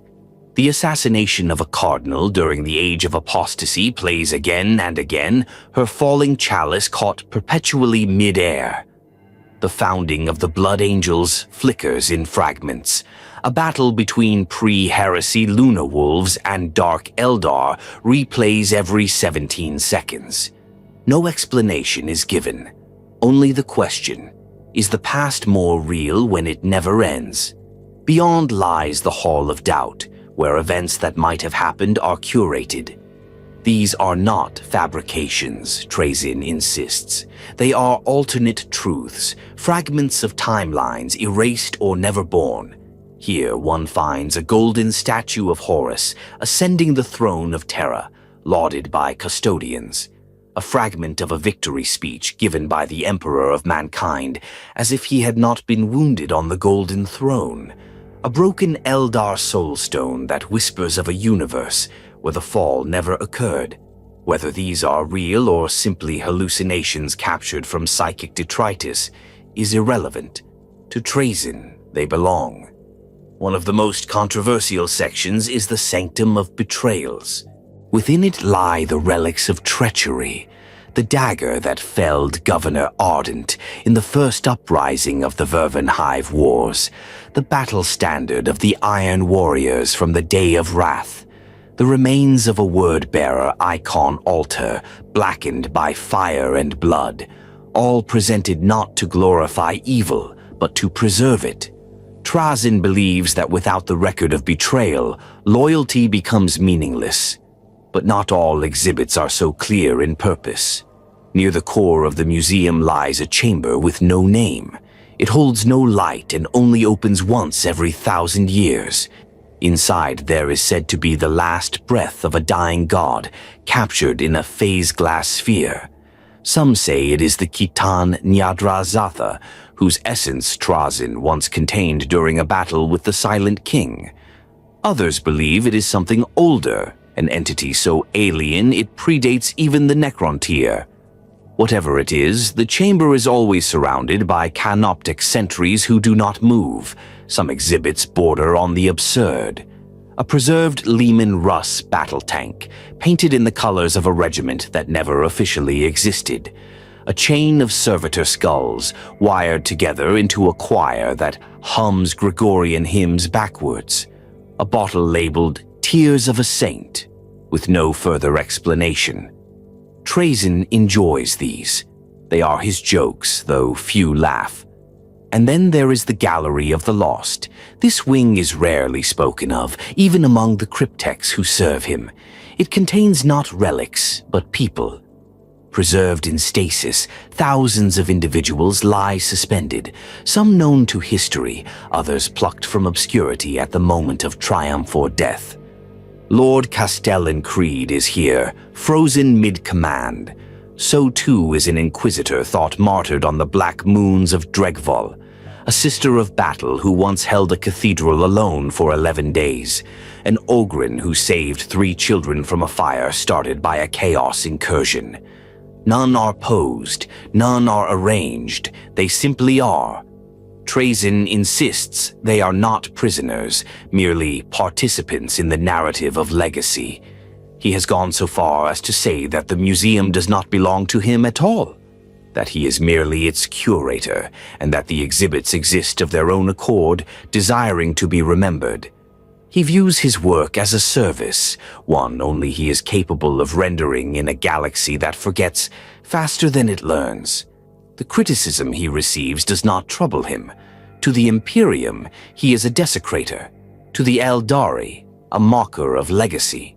To his fellow Necrons, especially the Silent King, he is a nuisance, brilliant but uncontrollable.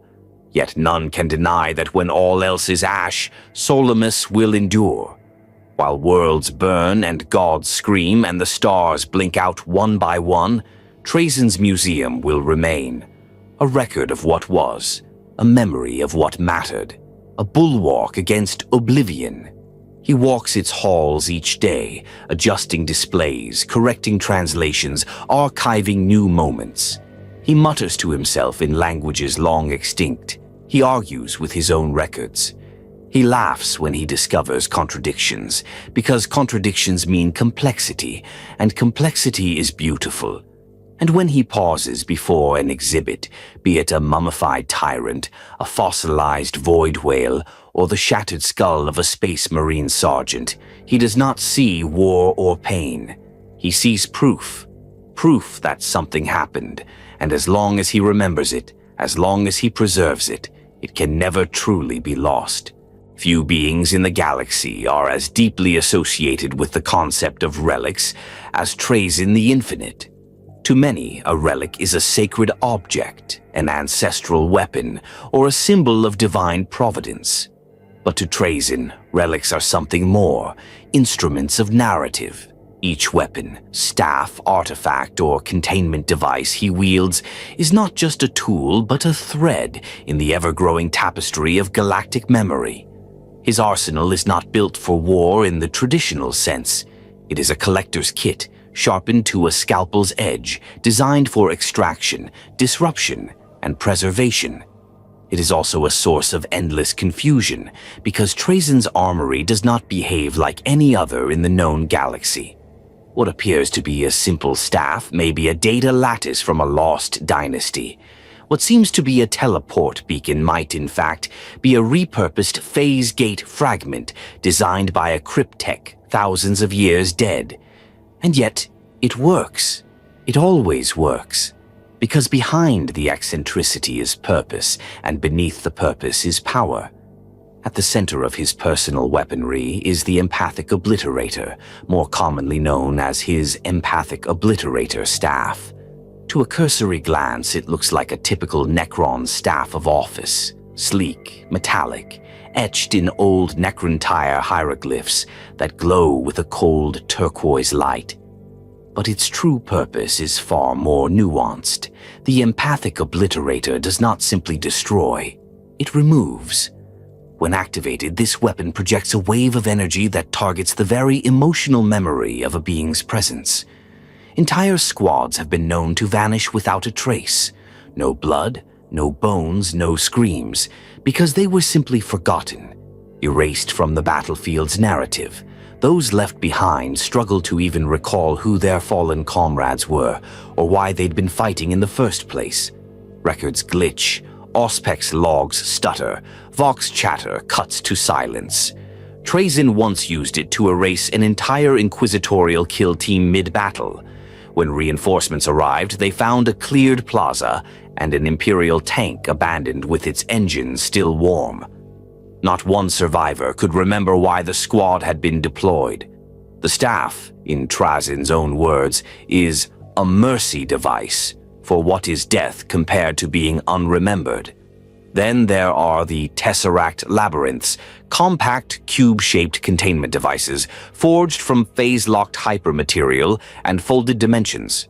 They are among the most advanced tools in Trazyn's arsenal, allowing him to capture and store living beings, fragments of demons, or even conceptual constructs. Each cube is the size of a man's fist, but within it lie entire pocket realms, designed to adapt to the prisoner's nature. A demon might find itself trapped in a cathedral of inverted faith. A warrior may awaken in an endless battlefield where no enemy falls. It is imprisonment tailored to the essence of the subject. Trazyn has used these cubes with chilling efficiency. During the Ghoul Stars incursion, he captured a broodlord mid-teleport by timing the activation of a labyrinth to the millisecond.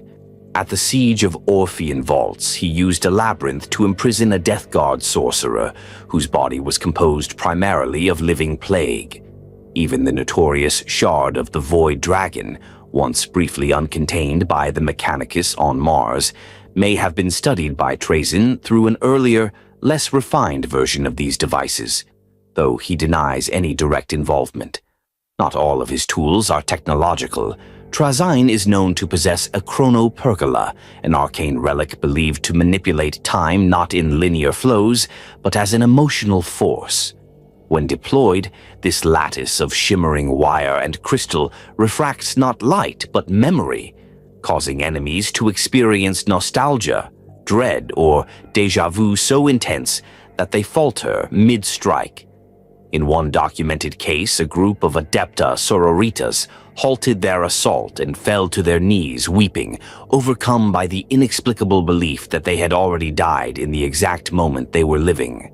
He is also rumored to wear the Veil of Forgetting, a cloak interwoven with psycho-reactive threads stolen from a corrupted Eldar dream vessel.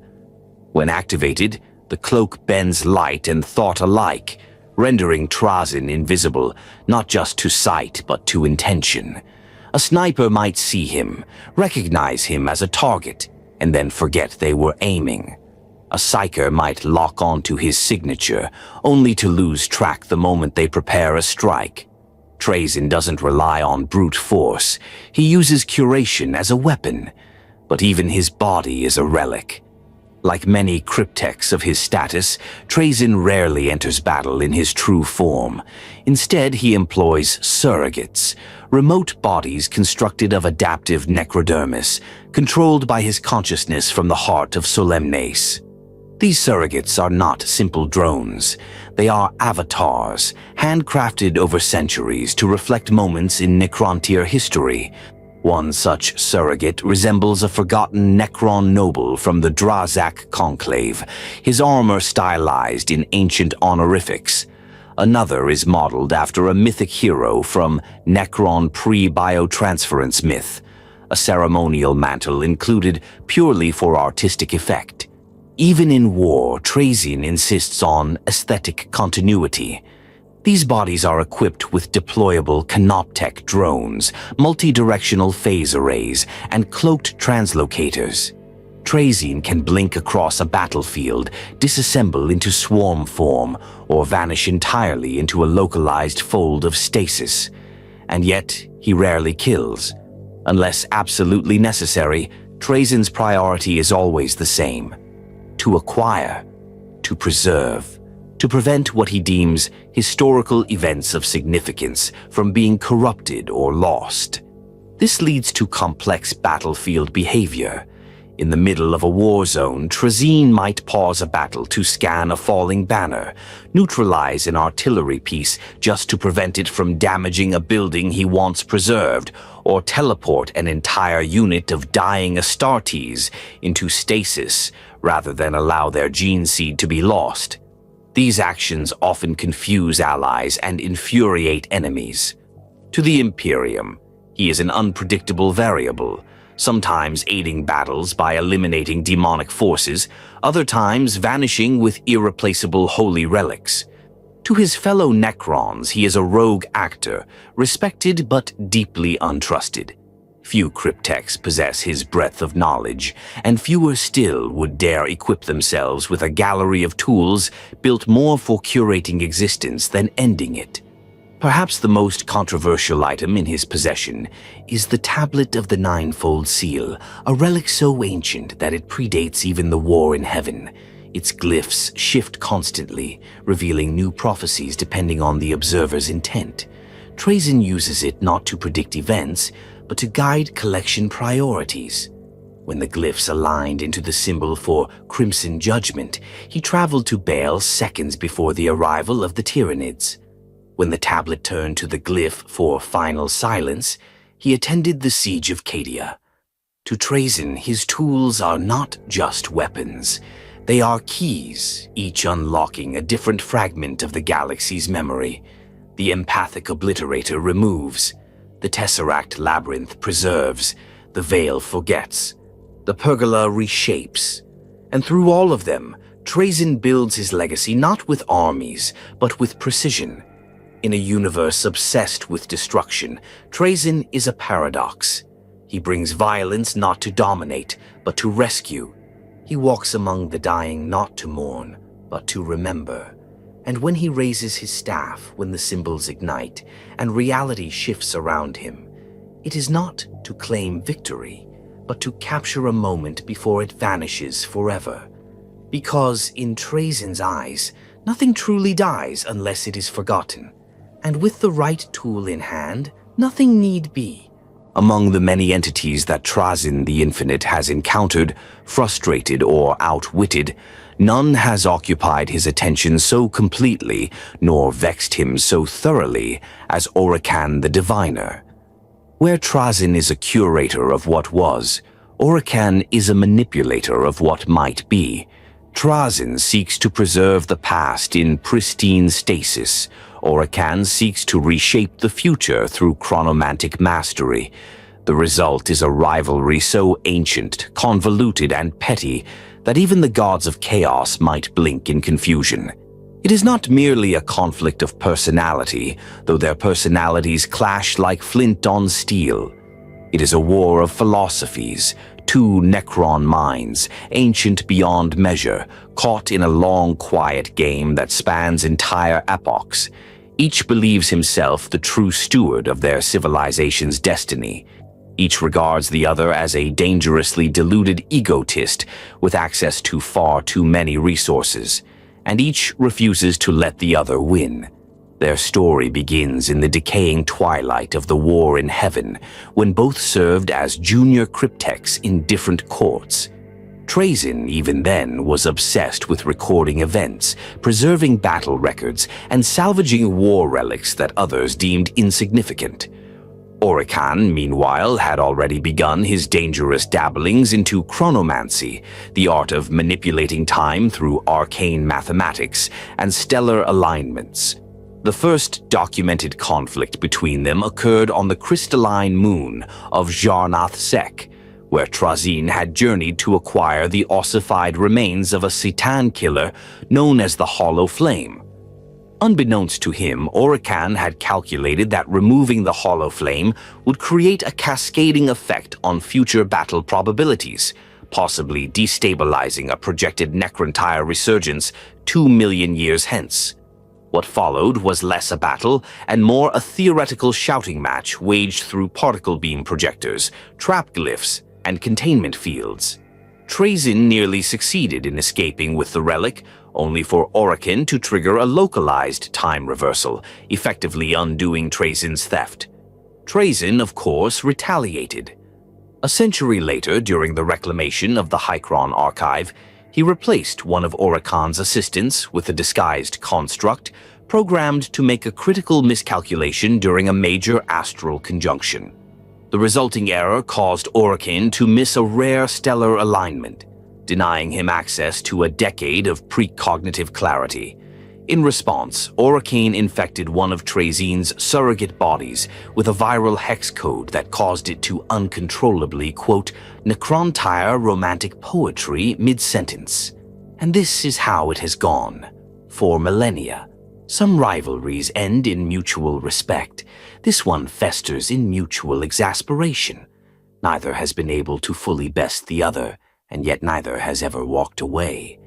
What makes their rivalry so compelling is how different their methods are.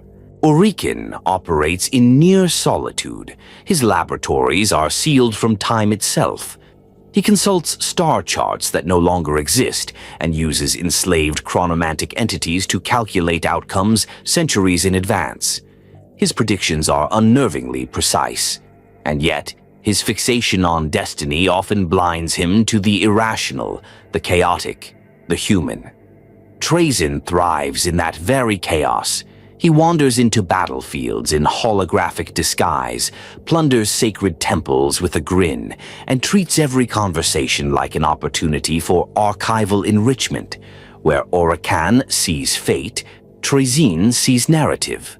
Where Orican sees probabilities, Trazyn sees drama. This contrast makes their every encounter feel like a clash between a scholar and a playwright, each convinced the other has misunderstood the nature of reality. Their most infamous conflict came during the War of Shadows on Tharax Prime. Trazyn, having discovered that a group of Imperial archaeologists had unearthed a proto-dynastic Necron artifact, descended upon the planet intending to secure it for his museum. Orican, however, had foreseen that allowing the humans to retain the artifact would eventually lead to a galactic civil war that would benefit the Necron race. Their clash on the surface of Tharax Prime was said to have ruptured 3 fault lines, inverted the orbit of one of the planet's moons, and accidentally created a minor warp anomaly that now plays harp-like sounds whenever the wind passes through it. The artifact, unfortunately, was disintegrated in the struggle. Neither will admit fault. They have also occasionally worked together, though neither enjoys it. When the Silent King re-emerged and attempted to unite the dynasties, both Trazyn and Orican were drawn into the discussion. Trazyn argued that knowledge should be preserved at all costs, while Orican urged that the Necrons should shape the future through control, not memory. They presented competing visions of the Necron destiny before the Triarchal Council. Trazyn's solution? He created a holographic illusion of Orican agreeing with him, just long enough to win over one undecided noble. Orican, upon discovering this, swore to erase Trazyn's lineage from the Akashic records. Some say they respect each other deep down. Others say that if either ever truly won, the other would go mad from lack of purpose. Trazyn, for his part, keeps a sealed chamber in the Museum of Solemnace labeled only Unconfirmed Future, Orican's Tomb. It is said to contain a looping hologram of Orican's hypothetical demise, a death that Trazyn insists is both inevitable and historically necessary. Whether this is a joke, a prophecy, or a psychological trap remains unclear. What is certain is that their rivalry has shaped more than either will admit. Oricon's predictions often account for Trazyn's interference. Trazyn's acquisitions are sometimes motivated solely by the knowledge that Oricon doesn't want him to take them. They orbit each other like twin stars, dangerous, brilliant, and ultimately trapped in the same ancient spiral. Their dynamic speaks to something deeply Necron, the tension between remembering and remaking, between preserving and controlling. In a galaxy ruled by violence, Trazyn and Oricon represent an older, more cerebral war, one fought with ideas, time, and will. And as the galaxy continues to unravel, as new stars are born and old ones collapse, their feud remains a constant, a whispered rumor among Necron courts, a footnote in Imperial records, a mystery to those who stumble across stasis-warped echoes of their latest spat. In a forgotten corridor of Solamis, a display cycles through the battle on Tharax Prime. Trazyn's surrogate stands victorious, at least in this version. The exhibit resets every 27 hours, showing a new outcome each time. Somewhere else, in a hollow vault, floating at the edge of a red dwarf, Oricon sculpts new timelines in glass and glares into the currents of future tides. And both, in their own way, smile. In a galaxy built on warfare, where diplomacy is often carried out with orbital bombardment and alliances are measured in the lifespan of ammunition clips, Trazyn the Infinite stands as a contradiction.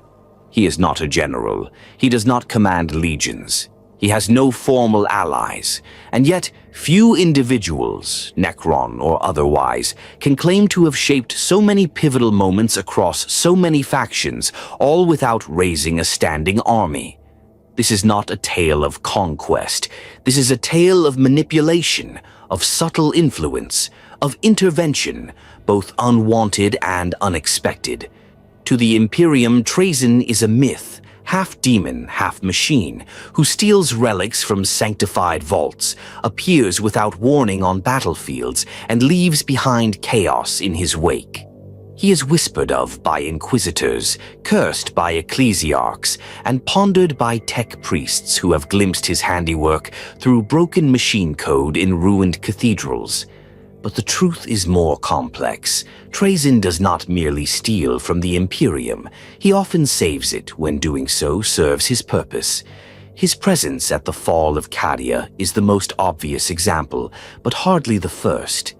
Long before that cataclysm, there were signs, strange anomalies, undocumented reinforcements, relics thought destroyed suddenly reappearing at moments of greatest need. A famous case involves the March of the Indomitus Saints, a missionary fleet in the Segmentum Tempestus that was on the brink of annihilation by a growing Orc empire. Days before their final stand, a cache of weapons, armor, and even gene-coded ammunition appeared in their hold, ancient tools from the unification wars of Terra, long thought lost. No origin, no explanation. Some claimed it was a miracle. In truth, it was Trazyn returning items from his vault after concluding their historical value had been sufficiently preserved. He did not care who won the battle, only that it unfolded correctly. But such interventions are not always benevolent. In M38, an inquisitorial conclave known as the Chain of Purity held a secret conference to determine the fate of several suspected traitor chapters. The fortress moon where they met was secure, isolated, and shielded by hundreds of fail-safes. Yet when the time came to vote, each inquisitor found a data slate on their seat containing vivid, time-stamped footage of their own private transgressions, gathered from centuries of surveillance, stasis archives, and gene memory extraction. None spoke of it. The conclave disbanded in silence. The moon was later found abandoned. To this day, no one knows what outcome Trazyn desired, only that he got it. Even among the Necron dynasties, Trazyn's influence weaves an uncomfortable thread. He holds no noble title, commands no major dynasty, and has long been considered a rogue actor by the Silent King, Sharek. Yet his collection contains artifacts that even the ruling Triarch covets. Untouched treaties from the old wars, proto-dynastic encryption matrices, and entire captured thought cores of ancient pharaohs who vanished in the war in heaven. When the Sautek dynasty threatened to erase a minor, faltering lineage known as the eccentric, Trazyn suddenly donated several key stasis vaults containing the eccentric's ancient victory monuments to their homeworld. When these were reactivated and displayed, the morale and unity of the eccentric surged, forcing the Sautek to reconsider full extermination. Trazyn later claimed he simply preferred not to see rare dynastic iconography reduced to ash. But not all Necrons view his interventions so tolerantly.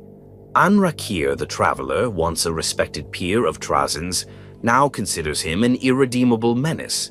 During the reclamation of the planet Dulcyrus Prime, Anrakir's forces were about to secure a long-lost Necron tomb site when they were suddenly caught in a cascading teleportation failure. The cause? Trazyn, who had hacked the planetary core's phase beacon to shift the entire battle 1 degree off axis, just enough to force Anrakir's army into a time-looped standstill. Why? Because Trazyn was cataloging a rare form of proto-Cetan worship among the local human tribes, and didn't want the scene disturbed prematurely. Such acts are not sabotage in Trazyn's eyes. They are preservation. To him, dynastic pride, imperial authority, or Xenos ambition are all just themes, narrative arcs in a galactic drama he alone is qualified to direct. His interventions are therefore not alliances in the traditional sense. He does not form treaties, he orchestrates encounters. This has led to bizarre situations. During the Golgothan cleansing, an Ordo Malleus kill team found themselves surrounded by demons in a cursed temple.